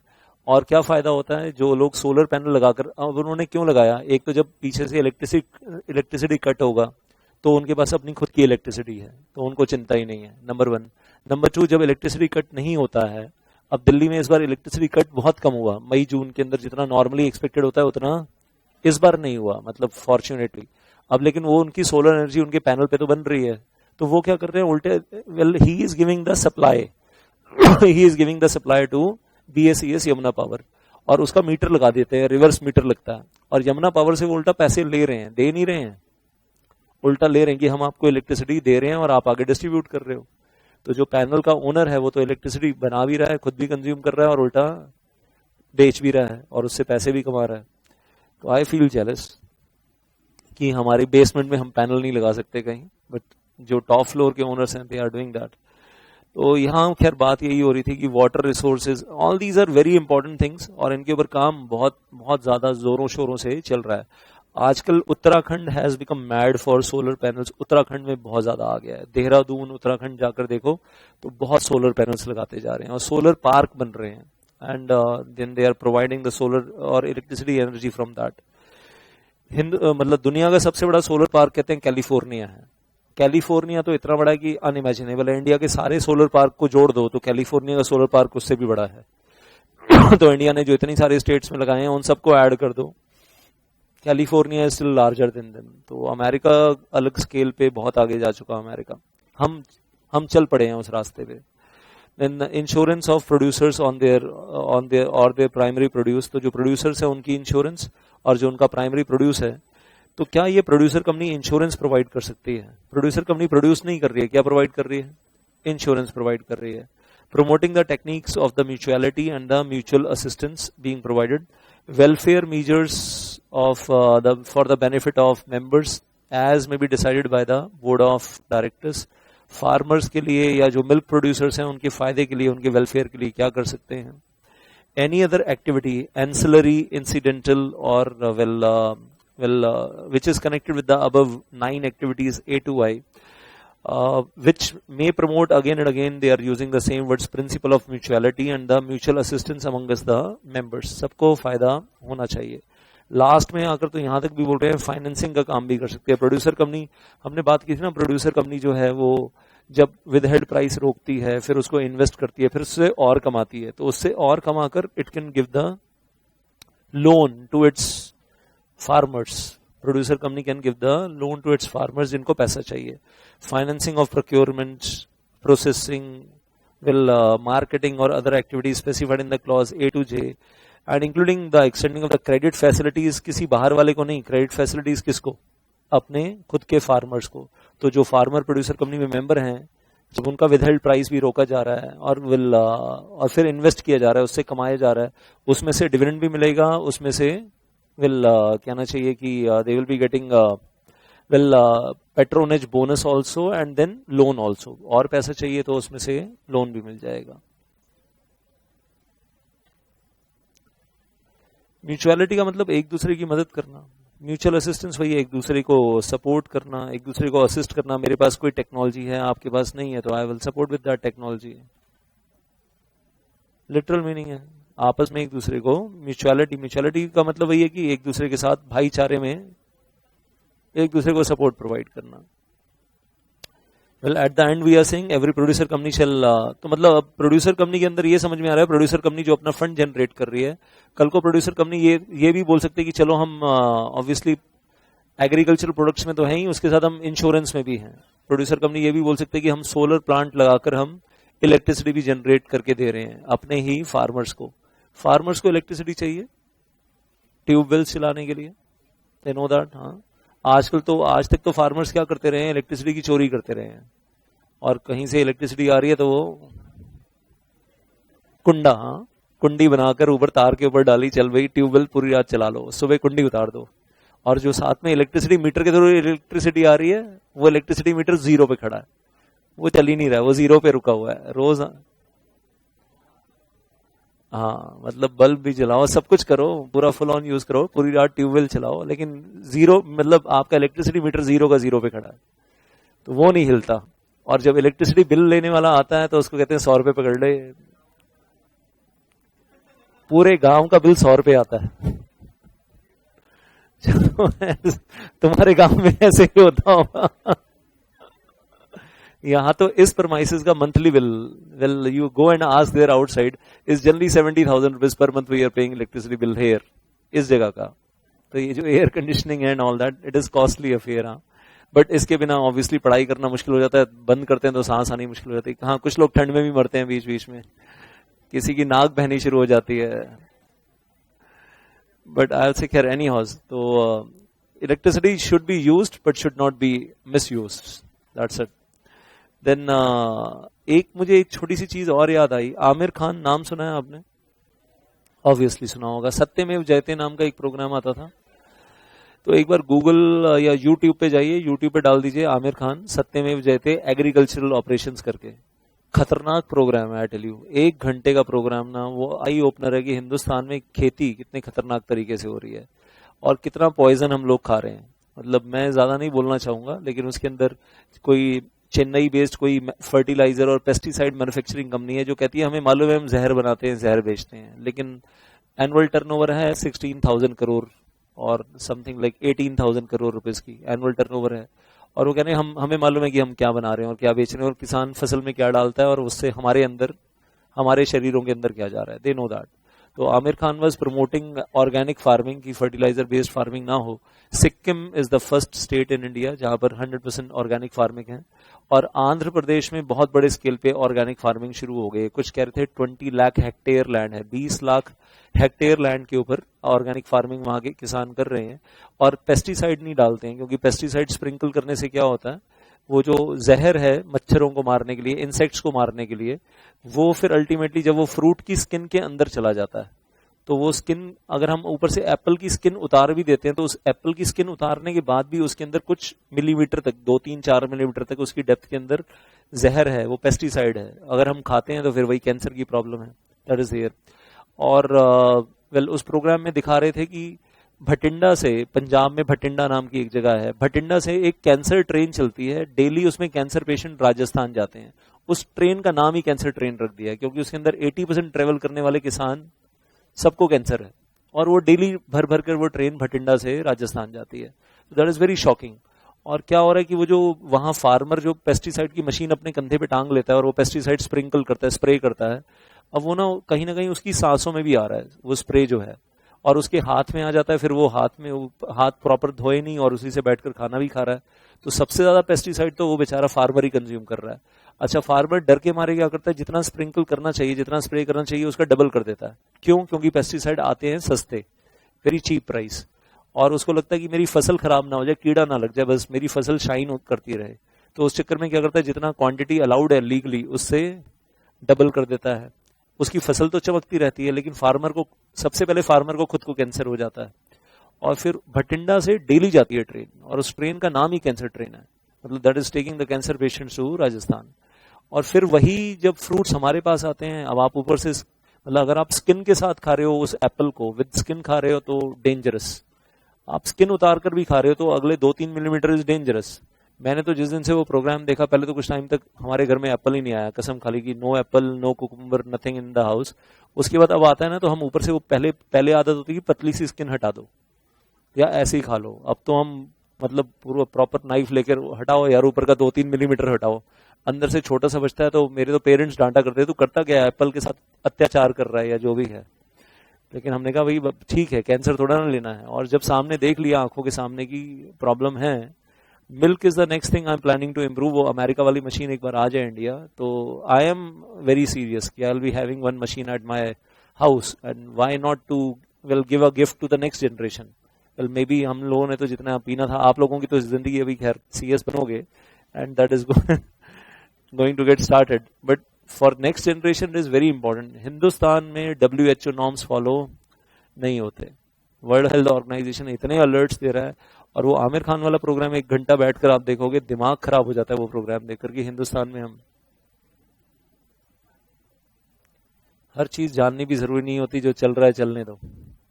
लेकिन एक चीज है, उस 20 लाख हेक्टेयर लैंड पे जिन लोगों ने जाना, तो आंध्र प्रदेश में 20 लाख हेक्टेयर लैंड के ऊपर उन्होंने ऑर्गेनिक फार्मिंग की। अब वो जहर इस्तेमाल नहीं करते हैं, और उन्होंने क्या किया, वो पेस्टिसाइड स्प्रिंकल नहीं करते हैं। वहां के फार्मर्स ने फिर ना उसका सॉल्यूशन भी ढूंढा। ऐसा नहीं प्रॉब्लम है तो सॉल्यूशन नहीं है, सॉल्यूशन ढूंढा। मच्छरों को मारने के लिए क्या किया, वो रात को क्या करते हैं, A4 साइज शीट के ऊपर ग्लू लगा देते हैं, इसके ऊपर ग्लू लगा देते हैं, जिसके ऊपर मच्छर आकर चिपक जाते हैं। और उसके अंदर एक सेंट है जो मच्छरों को अट्रैक्ट करती है, तो मच्छर फसल के ऊपर अटैक नहीं करता उस शीट पे आकर। और उसके साथ एक स्टिक लगा दी शीट पे, और ऐसी 100-200 शीट्स लगा दी। सुबह आते हैं तो वो शीट जो व्हाइट कलर की शीट होती है वो बिल्कुल ब्लैक होती है, उस पर इतने लाखों मच्छर चिपके होते हैं। और सुबह आकर वो शीट को, मतलब अल्टीमेटली पेस्टिसाइड का पर्पस भी मच्छर मारना है और उसका पर्पस भी मच्छर मारना है। सुबह आकर वो सारी शीट्स इकट्ठी करके जो है वो एक उसमें डाल दी जाती है, बैग के अंदर डाल दी जाती है, फिर उसको जमीन में दबा देते हैं, ये भी फर्टिलाइजर बन गया, दैट इज देयर। तो उसमें पॉइजन क्यों डाला जाए, वाई टू एड पॉइजन। तो उन्होंने उसका फिर सॉल्यूशन निकाला उन्होंने। तो 20 लाख हेक्टेयर लैंड पे ना तो वेल आर्टिफिशियल फर्टिलाइजर यूज करते हैं, ना पेस्टिसाइड्स। तो अवेयरनेस होगी तभी तो आगे एजुकेशन होगा। तो अवेयरनेस भी है, एजुकेशन भी है। और अगर आंध्र प्रदेश सुधर रहा है तो क्या एक के बाद एक सारी स्टेट्स को सुधरना चाहिए। WHO नॉर्म्स इंडिया में फॉलो होने चाहिए। वेल अगर हमें अपनी मतलब नेक्स्ट जनरेशन को सुधारना है, नहीं तो आगे तो हम पॉइजन बढ़ाते चले जाएंगे। आज तक झेला हमने, लेकिन आगे तो पॉइजन और बढ़ता चला जाएगा। और अगर सॉल्यूशन है तो सॉल्यूशन इंप्लीमेंट क्यों ना हो, या तो सॉल्यूशन होता ही नहीं तो चलो we give up, but if the solution is there तो सॉल्यूशन इंप्लीमेंट होना चाहिए। चाहे उसमें कॉस्ट हो सकती है, कॉस्ट फैक्टर इन्वॉल्व हो सकता है, but then it shall be implemented. 581C the formation of the producer company. अब वापस लीगैलिटीज में आते हैं। तो अब वेल वो बहुत सारी हमने जनरल नॉलेज गेन कर ली, but now we are focusing back on the legal provision.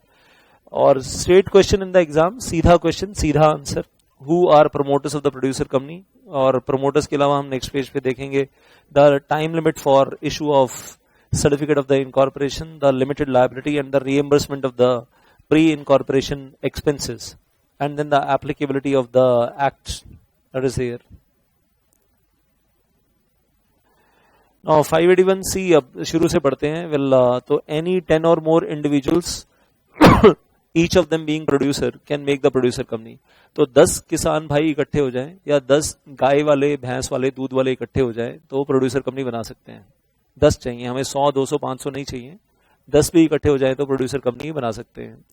और 2 और मोर प्रोड्यूसर इंस्टीट्यूशन, या फिर 2 या 2 से ज्यादा प्रोड्यूसर इंस्टीट्यूशन इकट्ठी हो जाए। प्रोड्यूसर इंस्टीट्यूशन क्या होती है? Producer companies, producer institution. तो 2 प्रोड्यूसर कंपनीज मिलकर तीसरी प्रोड्यूसर कंपनी बना सकती हैं। तो पहले तो करें 10 फार्मर्स और 10 दूध वालास can join the hands together and make producer company.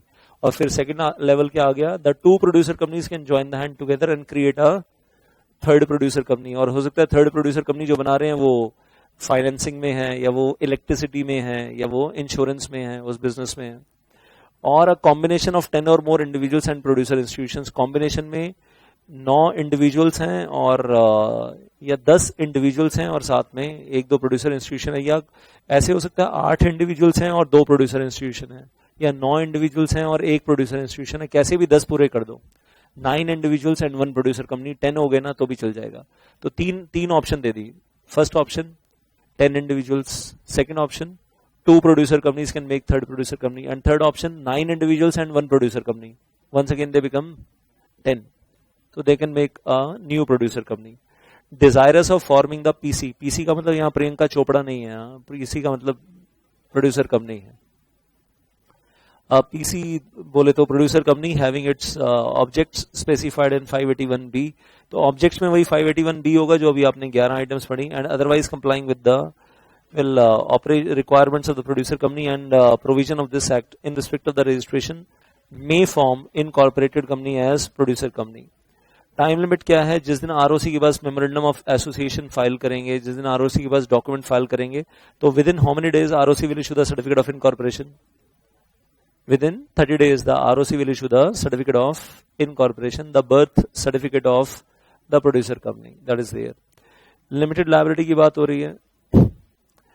Well, we are saying members की liability हमेशा limited होगी, unlimited company नहीं बनाएंगे आप। Producer company will be always limited by shares or limited by guarantee, but it will rather we are saying limited by shares only. सबसे नीचे last line में लिखा हुआ limited by shares and not limited by guarantee.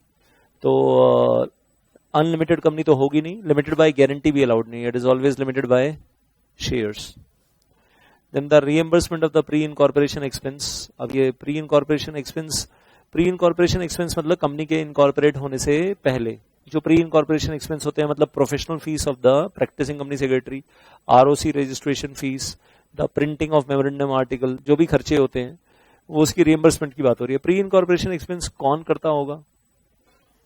Promoters जो उस producer company को बना रहे हैं। तो अगर वो 10 फार्मर्स मिलकर बना रहे हैं तो वो 10 फार्मर्स वो प्री इनकॉर्पोरेशन एक्सपेंस कर रहे हैं, paying the professional fees, stamp duty, ROC registration fees, that is there. Basically तो 3 चीजें हैं, number 1 ROC registration fees, number 2 stamp duty, and number 3 is the professional fees of the professional जिसकी services hire कर रहे हैं। whomsoever मतलब जो भी प्रोफेशनल है, वो प्रोफेशनल एडवोकेट हो सकता है, कंपनी सेक्रेटरी हो सकता है, चार्टर्ड अकाउंटेंट हो सकता है, कॉस्ट अकाउंटेंट हो सकता है, तो जो भी है मतलब उसकी प्रोफेशनल फीस बीच में आ गई। तो ये प्री इनकॉर्पोरेशन एक्सपेंस इनिशियली कौन कर रहा है? वो प्रमोटर्स। उसके बाद प्रोड्यूसर कंपनी बन गई, प्रोड्यूसर कंपनी में पेड अप कैपिटल आ गई। पेड अप कैपिटल भी किसने डाली? उन्हीं प्रमोटर्स ने। They are subscriber to memorandum and they are members, shareholders. अब जब प्रोड्यूसर कंपनी के पास पेड अप कैपिटल का पैसा आ गया तो क्या उस पेड अप कैपिटल के पैसे में से क्या प्रोड्यूसर कंपनी को अपने प्रमोटर्स को रीएम्बर्स करना चाहिए प्री इनकॉर्पोरेशन एक्सपेंस जो उन्होंने किया था प्रोड्यूसर कंपनी को बनाने के लिए? इसको आप ऐसे कह सकते हो कि बच्चा पैदा हो गया तो बच्चा पैदा होने के बाद अपने माँ बाप को वो खर्चा जो उन्होंने किया था उसको पैदा करने के लिए वो वापस रीएम्बर्स कर रहा है। करना चाहिए, बच्चे को पैसे रीएम्बर्स करने चाहिए अपने माँ बाप को कि तुमने मुझे पैदा करने के लिए, पैदा करवाने के लिए, करने के लिए जो भी है इतना खर्चा किया तो आई रीएम्बर्स। नेचुरल बच्चा भी, नेचुरल पर्सन भी करता है वापस। हाँ जी, नेचुरल पर्सन। ये तो चलो कंपनी तो कर रही है, कंपनी इज रीपेइंग, और कंपनी, अच्छा शेल नहीं लिखा, पहली लाइन में क्या लिखा है? Producer company may reimburse, producer company may not reimburse to the promoters. Optional है, it is not mandatory, it is optional. तो बच्चा पैदा होने के बाद चाहे तो रीएम्बर्स करे, ना चाहे तो रीएम्बर्स ना करे। आप लोगों ने किया था रीएम्बर्स? यस और नो? हम तो अभी तक माँ बाप से ले ही रहे हैं, वापस तो कब करेंगे। लेकिन मैं एक छोटी सी चीज सोच रहा था, पंजाबीज में तो होता है, बाकी कहीं होता है या नहीं होता, जब बच्चा पैदा होता है तो छठे दिन उसको छठी का दूध पिलाया जाता है, मालूम है? कितने लोगों को मालूम है छठी का दूध पिलाया जाता है? आपके यहाँ पर भी होता है ऐसा कुछ? तो जिस दिन वो छठी का दूध पिलाया जाता है तो दादा दादी नाना नानी बच्चे को ना बहुत सारे गिफ्ट देते हैं, गोल्ड चेन, बुआ, मासी, सब लोग। हाँ, तो देन आल से तो मामा, चाचा, ताऊ जो भी हैं, हर कोई अपनी अपनी तरफ से गिफ्ट्स देता है। May be cash also, may be gold chain, may be something. अब बच्चे की वो इतनी कमाई होती है, वो कहाँ जाती है? छठे दिन जो बच्चा इतना कमाता है उसको इतने गिफ्ट्स मिलते हैं, वो सब किसके पास चले जाते हैं? मम्मी के पास। तो रिएम्बर्स किया कुछ या नहीं किया? आज घर जाकर मम्मी से पूछ लेना कि मम्मी आपको वो जो मेरी छठी पे जो गोल्ड चेन आई थी वो कहाँ है वो? तो मम्मी ने घर जाकर 2 लगाने हैं और पूछना है कि ये तुम्हें गंदी बातें कौन सिखाता है, और सीएस छुड़वा दे रही है। यार पूछ मत लेना, मतलब जो भी है। Then applicability of the act. Now talking about this, so act is applicable, the whole company's act is applicable as if the producer company is a private company, that is there, और public company नहीं माना जाएगा। और नाम में private नहीं लिखा होगा, लेकिन नाम में तो लिखा होगा प्रोड्यूसर कंपनी लिमिटेड। लास्ट में क्या लिखा होगा? सफिक्स क्या होगा? Producer company limited. The act is applicable as if the company is a private company always, never a public company. 581D, the membership and the voting rights of members of producer company. Membership क्या है और voting rights क्या है? Then we say membership and the voting rights of the producer company. Just read that. First column में क्या लिखा है? पहले first और third column पहले पढ़ेंगे, second column में बाद में आएंगे। First column, in case where the membership consists solely of individual members, और कोई भी मेंबर बीच में प्रोड्यूसर कंपनी नहीं है। 10 individuals are members or may be more than 10 individuals are members, तो all the members, every member will be having one single vote irrespective of his shareholding or patronage in the producer company. कहानी समझ में आ रही है? तो अगर producer company में सारे के सारे मेंबर्स कौन है? इंडिविजुअल्स हैं, और कोई भी मेंबर प्रोड्यूसर कंपनी नहीं है, प्रोड्यूसर इंस्टीट्यूशन नहीं है, every member will have only 1 vote in the general meeting of producer company. चाहे किसी के पास 1 लाख शेयर हो, चाहे किसी के पास 100 शेयर हो, everybody is having 1 vote each. और चाहे उसने कितनी भी पेट्रोनेज दी हो अपनी प्रोड्यूसर कंपनी को, किसी मेंबर ने ज्यादा पेट्रोनेज दी है, यू नो दैट, दूसरे मेंबर्स को गुड्स सर्विसेज दी है, चाहे किसी मेंबर ने कम पेट्रोनेज दी है, तो वोटिंग राइट सबका एक ही है, वन सिंगल वोट। और अब पॉइंट सी पढ़िएगा, थर्ड कॉलम में, in case where the membership consist of the individuals and producer institution both, तो दोनों हैं, कुछ इंडिविजुअल्स हैं और कुछ प्रोड्यूसर इंस्टीट्यूशन है, then also the same voting right of each member is 1 single vote for every member. तो A में और सी में बेसिक सिचुएशन में क्या डिफरेंस है? ए में सिर्फ इंडिविजुअल मेंबर्स हैं और सी में इंडिविजुअल्स भी मेंबर्स हैं और प्रोड्यूसर इंस्टीट्यूशन भी मेंबर है, लेकिन ultimate funda is same, 1 vote for 1 member 1 vote. लेकिन irrespective of patronage, irrespective of shareholding, वो सेम है, every member will be having 1 vote. अब पॉइंट बी में वेरिएशन है, डिफरेंट है, तो बीच वाले कॉलम में आ जाइए, पॉइंट बी में सेंटर कॉलम में आ जाइए, सेकंड कॉलम में, in case where the membership consist of producer institution only, membership consist of producer institution only और इंडिविजुअल मेंबर है ही नहीं, तो then the voting rights of such producer institution shall be determined on the basis of their participation in the business of the producer company in the previous year। मतलब patronage, participation बोले तो patronage.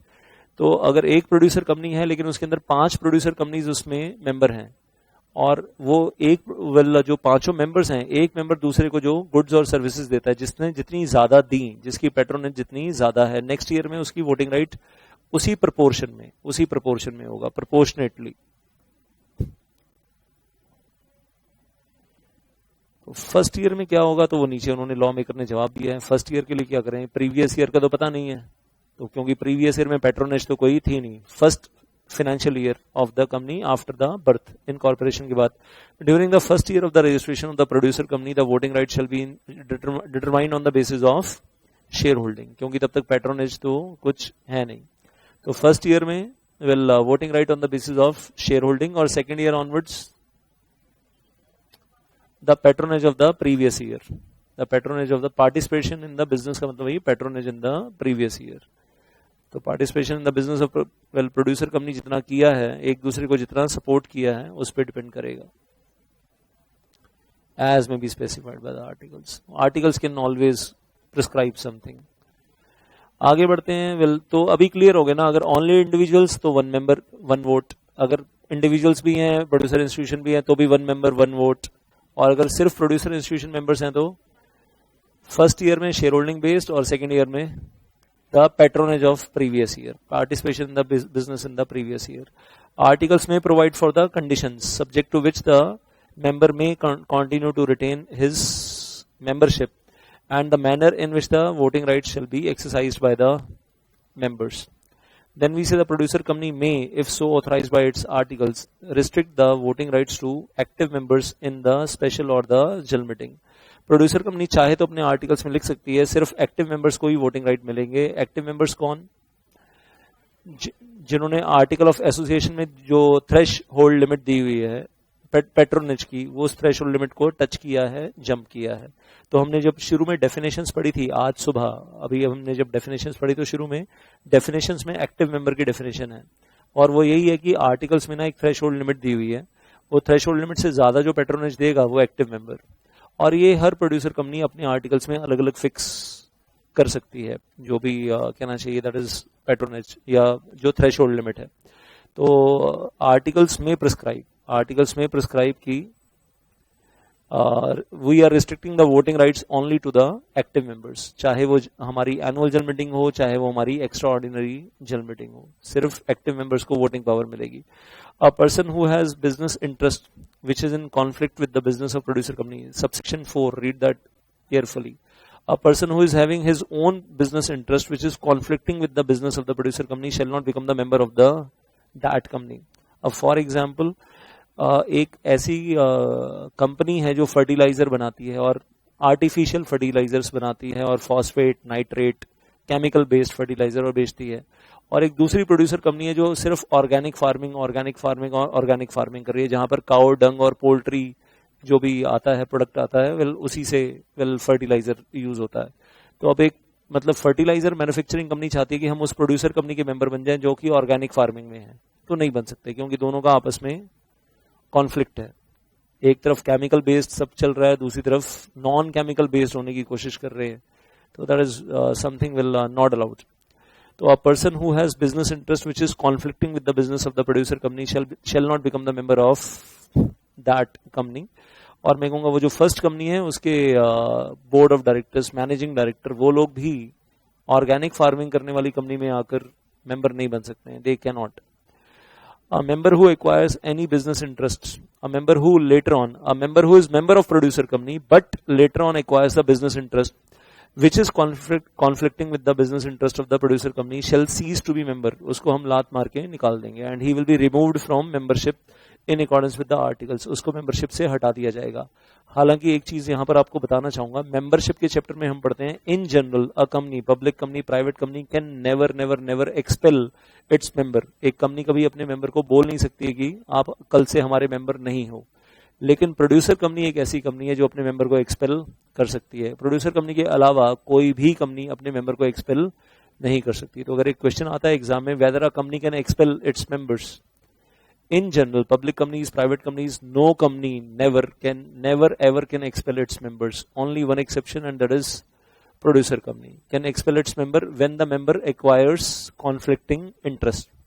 So producer company can expel the member well as per its article of association, as per the procedure given in the article of association. और उस member को बोल सकते हैं कि आपके पास हमारी कंपनी के जितने शेयर्स हैं उसकी वैल्यू आप हमसे ले लो, उसकी वैल्यू ले लो ताकि आपको भी लॉस ना हो, लेकिन कल से आप हमारी कंपनी के मेंबर नहीं हो, धक्का मार के बाहर निकाल सकते हैं अगर उसने कोई कॉन्फ्लिक्टिंग इंटरेस्ट एक्वायर किया तो, दैट इज देयर। तो मैं ये 4 और 5 को स्पेशली वेरी वेरी इंपॉर्टेंट मानता हूं क्योंकि पूरे कंपनीज एक्ट में इन जनरल जो थंब रूल है that members are allowed to have conflicting interest with their own private company, with their own public company, allowed है, हर जगह अलाउड है। प्रोड्यूसर कंपनीज में not allowed. Exactly. 581E benefits to members बिना पढ़े आपको मालूम है? हाँ जी, और हमने शुरू से बात की थी, जैसे लास्ट क्लास में बात कर रहे थे 90% 10%, याद है? तो जब इनवॉइस जनरेट होगी और प्रोड्यूसर कंपनी का एक मेंबर प्रोड्यूसर कंपनी के दूसरे मेंबर को कुछ गुड्स सर्विसेज देगा तो आर्टिकल ऑफ एसोसिएशन में लिखा होगा, क्या लिखा होगा? जो इनवॉइस आई है उसमें से डाउन पेमेंट कितनी होगी और withheld price कितना होगा. तो initial receipt and the withheld price when we are talking of, तो subject to the provisions made in the articles, every member shall initially receive only such value of the produce pooled and supplied as the board of directors may determine. जितना pooling करेंगे supply करेंगे वो मिल जाएगा, और बाकी withheld price रोक लिया जाएगा कहां पर, एक कॉमन बैंक अकाउंट में, that is transaction between the members account. और उसके बाद वो जो विदहेल्ड प्राइस आपका अभी रोका जाएगा उसको कहीं इन्वेस्ट करेंगे, गवर्नमेंट सिक्योरिटीज में, ट्रस्ट सिक्योरिटीज में, याद है, या अदर प्रोड्यूसर कंपनीज में, that is inter state cooperative societies में इन्वेस्ट करेंगे, वहां से इनकम जनरेट होगी. फिर अल्टीमेटली तो आपका विदहेल्ड प्राइस आपको मिल ही जाएगा, either in cash or in kind और इन अलॉटमेंट ऑफ इक्विटी शेयर्स. तो वो जो हमारे पास डायग्राम था कि विदहेल्ड प्राइस लास्ट में मिल जाता है, अब वो भी कैसे मिल रहा है यहां पर, किस तरीके से मिल रहा है, that is either in cash or in kind or in the form of bonus shares.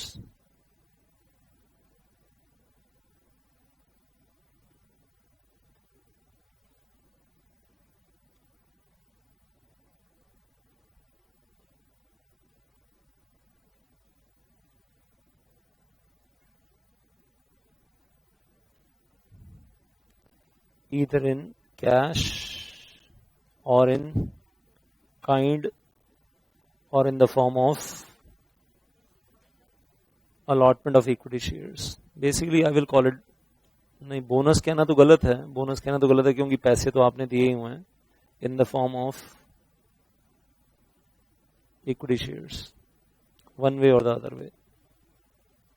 Eight the end of the year मिल जाएगा आपका विदहेल्ड प्राइस.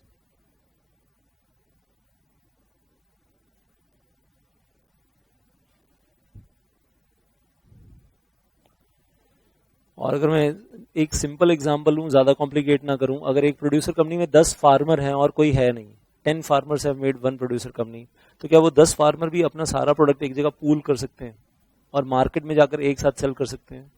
छोटे छोटे 10 फार्मर हैं, अलग अलग बेचने में ना दिक्कत हो रही थी, अलग अलग सेल करने में मुश्किल हो रही थी, तो अभी क्या करते हैं, 10 फार्मर, उनके पास छोटी छोटी लैंड है, तो जितना भी एक जैसे ही मतलब, और जब फार्मिंग करते हैं तो एक जैसी फसल उगाते हैं. अगर एक फार्मर अगर टोमेटोज उगा रहे हैं तो बाकी 9 फार्मर भी टोमेटोज उगा रहे हैं, तो 10 फार्मर क्या करते हैं, अपने टोमेटोज को इकट्ठा कर लेते हैं, उसको ट्रक में ले जाना और बेचना बल्क में थोड़ा सा आसान होता है कि हमारे पास इतना बल्क है.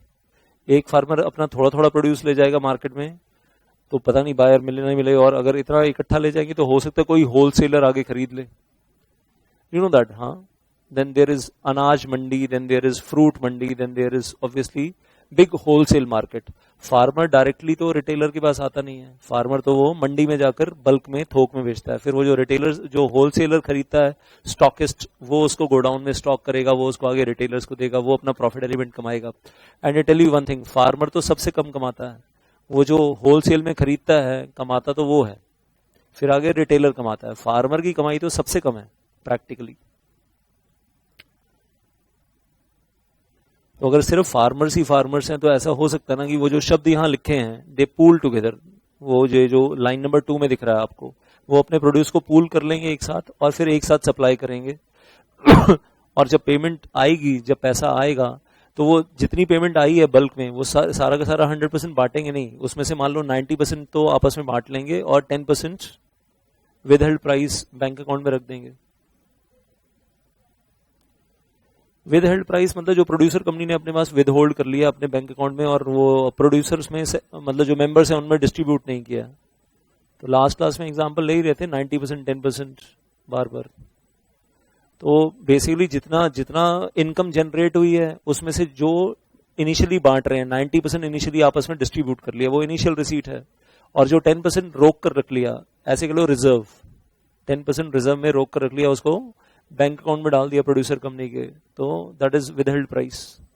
फिर उस पैसे को प्रोड्यूसर कंपनी आगे इन्वेस्ट कर सकती है, जो हमने बात की थी 4-5 चीजों में इन्वेस्ट कर देती है producer company. So withheld price may be disbursed later either in cash or in kind or in the allotment of equity shares in proportion to the produce supplied to the producer company. And is it possible कि अब सिर्फ farmers के ऊपर ही focus कर रहा हूं, अब वो जो 10 फार्मर हैं जिन्होंने मिलकर एक प्रोड्यूसर कंपनी बनाई, एक के पास 2 एकड़ लैंड है, एक के पास 4 एकड़ लैंड है, एक के पास 1 एकड़ है, एक के पास ½ एकड़ है, तो ऑब्वियसली जिसके पास 4 एकड़ है उसका प्रोड्यूस ज्यादा है, जिसके पास 2 एकड़ है उसका कम है, जिसके पास 1 एकड़ है उसका कम है, जिसके पास ½ एकड़ है उसका प्रोड्यूस और कम है, लेकिन सबने अल्टीमेटली पूल कर लिया। और जो भी उनका प्रोडक्शन था, may be potatoes, may be tomatoes, पहले सारे फार्मर्स ने अपना अलग अलग देख लिया। अब एक फार्मर कहता है कि मेरे पास 200 बैग्स ऑफ पोटैटोज हैं। आलू पे आ जाते हैं, लेट अस टॉक अबाउट आलू। तो आलू is one of the well obviously controversial commodity, बहुत आलू फेंका भी जाता है एट टाइम्स। तो एक और अभी पिछले दिनों में मैंने सुना भी कि यूपी के अंदर किसानों ने परेशान होकर वहां के जो एग्रीकल्चर मिनिस्टर हैं उनके ऑफिस के बाहर जमीन पे आलू फेंक दिए और मतलब ढेर लगा दिया कि अब इसके ऊपर चल के दिखाओ, मतलब हमारे लिए तो वेस्टेज है, बिक नहीं रहा मार्केट के अंदर। तो काफी रिटेलिएशन था यूपी के अंदर, दैट वाज गोइंग ऑन। और एक जगह पर क्या किया, सारे फार्मर्स ने ना चक्का जाम करने के लिए क्या किया, अपने ट्रैक्टर्स लेकर आए और ट्रैक्टर्स लाकर वो यूपी का जो एग्रीकल्चरल मिनिस्ट्री है वहां पर ले जाकर अपने ट्रैक्टर्स को सड़क के ऊपर पार्क कर दिया और पूरा 1-1.5 किलोमीटर पे ट्रैक्टर ही ट्रैक्टर लगा दिए सड़क के ऊपर और अपनी चाबी लेकर अपने घर चले गए सारे फार्मर्स। अब वो फार्मर अपने घर चले गए और 3 दिन 4 दिन के लिए अपने ट्रैक्टर छोड़ गए सड़कों के ऊपर। मतलब वो कह रहे हैं हमारे पास खाने के लिए पैसे नहीं है और सरकार को हमारी परवाह नहीं है, तो ये खड़े ट्रैक्टर जो करना है कर लो।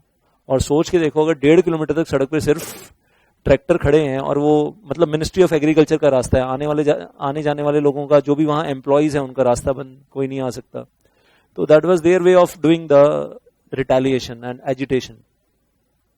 तो खैर हम बात यहाँ कर रहे थे कि जैसे वो हम बात पोटैटोज की बात कर रहे हैं, तो 4 एकड़ लैंड जिसके पास है उसके पास वो कहता है कि मेरे पास लेट अस से 200 बैग्स ऑफ पोटैटो है। एक दूसरा फार्मर कहता है मेरे पास 100 बैग्स ऑफ पोटैटो है। एक तीसरा फार्मर कहता है मेरे पास 50 बैग्स ऑफ पोटैटो है। लेकिन अल्टीमेटली क्या किया, सबने पूलिंग कर ली, इकट्ठा कर लिया। अब सबको मालूम है कि मैंने कितना कॉन्ट्रीब्यूशन दिया, एवरीबडी नोस। अब जब उसको इकट्ठा ले जाकर मंडी में बेचा तो वहां से जितना पैसा आया तो सबको मालूम है किसके हिस्से में कितना है, प्रोपोर्शनेटली किसके हिस्से में कितना आया है। और उसके बाद इनिशियल रिसीव मान लीजिए शुरू से बोल रखा था 90% तो मिलेगा, तो हर किसी को मालूम है कि मेरा प्रोपोर्शनेटली कितना है और उस हिसाब से 90% मेरे पास आ जाएगा और 10% विदहेल्ड प्राइस मेरा रोका गया। तो जिसके 200 बैग्स हैं उसको मालूम है कि मेरी पेमेंट इतनी बनती है, लमसम में से इतनी पेमेंट मेरी है, उसका 90% आ गया, 10% विदहेल्ड प्राइस जो है वो प्रोड्यूसर कंपनी के बैंक अकाउंट में जमा हो गया।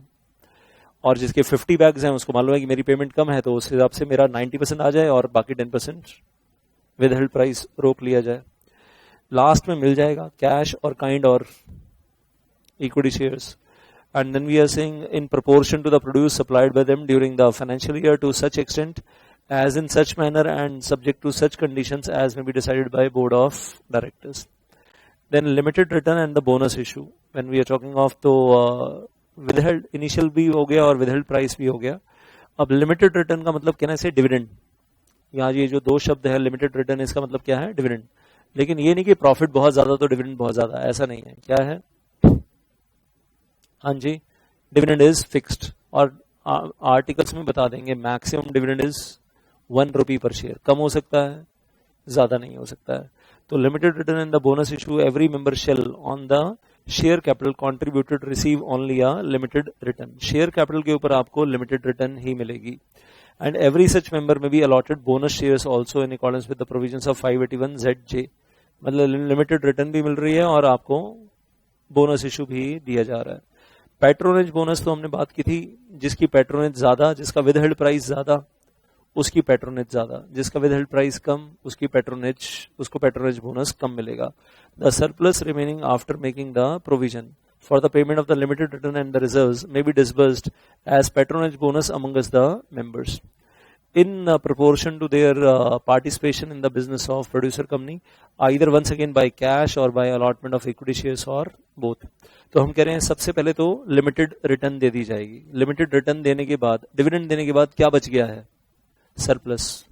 पहले 2 शब्द ही क्या है, द सरप्लस रिमेनिंग। कब बचा है surplus, after distribution of limited return. Dividend देने के बाद जो सरप्लस बचेगा उस सरप्लस में से क्या दिया जा रहा है, पैट्रोनेज बोनस। और जिसकी पैट्रोनेज ज्यादा, जिसने कंट्रीब्यूट ज्यादा किया था पूलिंग में जिसने पूलिंग में कंट्रीब्यूट ज्यादा किया था उसको पैट्रोनेज बोनस ज्यादा मिलेगा, जिसने कंट्रीब्यूट कम किया था उसको पैट्रोनेज बोनस कम मिलेगा।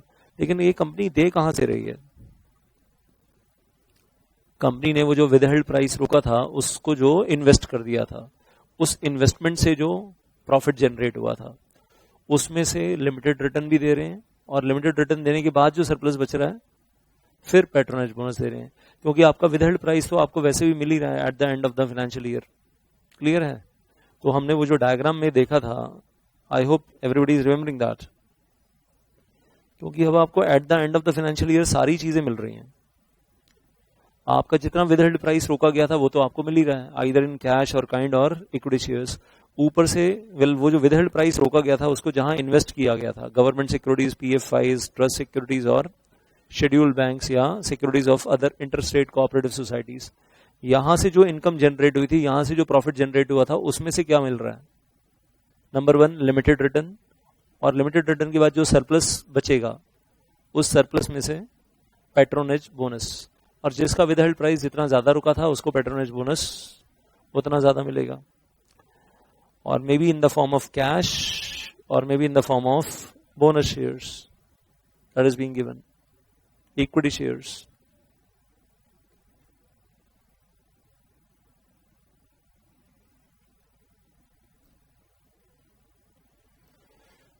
सो आज से वो डायग्राम याद रखिए, उस डायग्राम से क्लैरिटी रहती है। Then 581F, the contents of memorandum of association, and I'll say that is memorandum of association of every producer company। आपको मालूम है memorandum में क्या होता है? Name clause, situation clause, object clause, the liability clause, the capital clause. अब एक बार ध्यान से पढ़ते जाइए। तो नंबर 1 क्या है? Name clause. नंबर 2 स्टेट का नाम बताना है, situation clause. Number 3 object clause. Number 4 the name address of subscribers, that is association clause. Then amount of share capital, authorized capital, आपकी capital clause. Point E capital clause. Point F name address occupation of the subscribers being producers and who are acting as first director, ये नया है। Point F is new। तो क्या बता रहे हैं इसके अंदर? डायरेक्टर्स कौन है? First directors. तो फर्स्ट डायरेक्टर आर्टिकल में नहीं बता रहे हैं, फर्स्ट डायरेक्टर मेमोरेंडम में बता रहे हैं कि कौन से सब्सक्राइबर फर्स्ट डायरेक्टर का काम करेंगे। तो पॉइंट एफ को आप कह सकते हैं first director clause. Point F is first director clause. ये नया है जो नॉर्मली कंपनीज में नहीं होता है, normally public company, private companies में नहीं होता है। तो point F is new. Point G liability clause. तो E capital clause, G liability clause. H में कह रहे हैं हर सब्सक्राइबर को अपने नाम के सामने एक शेयर तो लेना ही है, कम से कम, एक से ज्यादा लेना चाहे ले सकता है। और point I is also new. तो मैं कहूंगा एफ और आई नए हैं। पॉइंट आई में कह रहे हैं कि अगर आपकी प्रोड्यूसर कंपनी का ऑब्जेक्ट जो है वो एक स्टेट से बाहर जा रहा है और स्प्रेड हो रहा है, तो उन सारी स्टेट्स का नाम बता दीजिए, उन सारी टेरिटरीज का नाम बता दीजिए जहां तक आपका बिजनेस एक्सटेंड हो रहा है। तो आप हो दिल्ली में लेकिन आपका बिजनेस हरियाणा में भी जा रहा है, गुड़गांव में भी जा रहा है और यूपी में भी जा रहा है, तो आप उन सब स्टेट्स का नाम बता दो कि आपका बिजनेस कहां तक जा रहा है। तो it is, I will call it business territory clause. I will call it business territory clause, कि हमारी बिजनेस टेरिटरी कहां तक जा रही है। तो it is not registered office clause, it is business territory clause. तो एफ को बोल सकते हैं फर्स्ट डायरेक्टर क्लॉज और आई को बोल सकते हैं बिजनेस टेरिटरी क्लॉज। तो ये दो ऐड हो गए, बाकी वो सारे सेम है। पॉइंट एच जो है वो कोई क्लॉज है ही नहीं, वो तो एसोसिएशन क्लॉज का ही पार्ट है कि हर सब्सक्राइबर को अपने नाम के सामने एक शेयर तो लिखना है, एक से ज्यादा लेना चाहे तो ले सकता है। तो point H is not a separate clause, it is a part of association clause. तो हम कहेंगे 6 और 2 8 हो गए। अब 6 क्लॉज आपको ऑलरेडी मालूम है, name clause, situation clause, object clause, liability clause, capital clause, association clause. 6 तो ऑलरेडी पता है, उसमें 2 ऐड हो गए, first director clause, business territory clause. अब टोटल 8 क्लॉज है। एक खास बात मालूम है यहां पर अलग हटके क्या है, मेमोरेंडम ऑफ एसोसिएशन में सिर्फ मेन ऑब्जेक्ट्स बताने हैं, पॉइंट सी में, क्लॉज सी में, और इसके साथ आपको कोई सपोर्टिंग ऑब्जेक्ट्स नहीं बता रहे। नॉर्मली सब पब्लिक कंपनी, प्राइवेट कंपनीज में मेन ऑब्जेक्ट्स के साथ सपोर्टिंग ऑब्जेक्ट्स बताते हैं, और जो सेक्शन 4 कहता है मेमोरेंडम ऑफ एसोसिएशन की 50 सपोर्टिंग ऑब्जेक्ट आप दे सकते हो साथ में। यहां पर सपोर्टिंग ऑब्जेक्ट कोई है ही नहीं, यहां कोई सपोर्टिंग ऑब्जेक्ट है ही नहीं, यहां पर सिर्फ मेन ऑब्जेक्ट है। तो पॉइंट सी में लॉ मेकर ने यहां पर सिर्फ क्या लिखा है, only main objects. Object clause में सिर्फ मेन ऑब्जेक्ट होंगे, ऑब्जेक्ट क्लॉज में मेन ऑब्जेक्ट के साथ कोई सपोर्टिंग ऑब्जेक्ट्स होंगे ही नहीं, है ही नहीं, फंडा ही नहीं है, कॉन्सेप्ट ही नहीं है सपोर्टिंग ऑब्जेक्ट्स का साथ में। तो ऑब्जेक्ट क्लॉज एक यहां मैं खास बात मानता हूं इसको, this is special, that there is no supporting object, there are only main objects. So finally I can say the concept of producer company is complete from my side. लेकिन अब एक चीज बोलना चाहता हूं, हमने 581A to 581F 6 सेक्शन किए हैं क्योंकि एग्जाम में यही आते हैं, इसी में से कुछ ना कुछ आता रहता है। इसके बाद 581G to 581Z और फिर 581ZA to 581ZT हम नहीं कर रहे हैं क्लास में, we are not doing in the class. लेकिन आप चाहो तो मिनिस्ट्री ऑफ कॉर्पोरेट अफेयर्स की वेबसाइट पे हैं सारे, और वहां से डाउनलोड करके पढ़ सकते हो आप। ICSI मॉड्यूल में नहीं है, लेकिन अपनी नॉलेज के लिए मन कर रहा है, अब किसान भाइयों के बारे में और जानना है और दूध वाला जो है उनके बारे में और जानना है कि वो बिजनेस कैसे करेंगे, तो please go to the website of MCA and MCA की वेबसाइट पे आपको ये सारे सेक्शंस मिल जाएंगे, डाउनलोड कर लीजिए। Don't take the print out, don't waste the paper, और घर बैठकर पढ़ सकते हैं तो पढ़ लीजिए। और कहते हैं तो दिखा देता हूं MCA की वेबसाइट पे कहाँ है, नहीं खुद देख लेंगे, चलिए बढ़िया है। नहीं तो गूगल पे डाल दो producer company section 581A to 581Z MCA, तो निकल आएगा, गूगल सर्च से भी निकल आएगा। So finally we stop it over here and will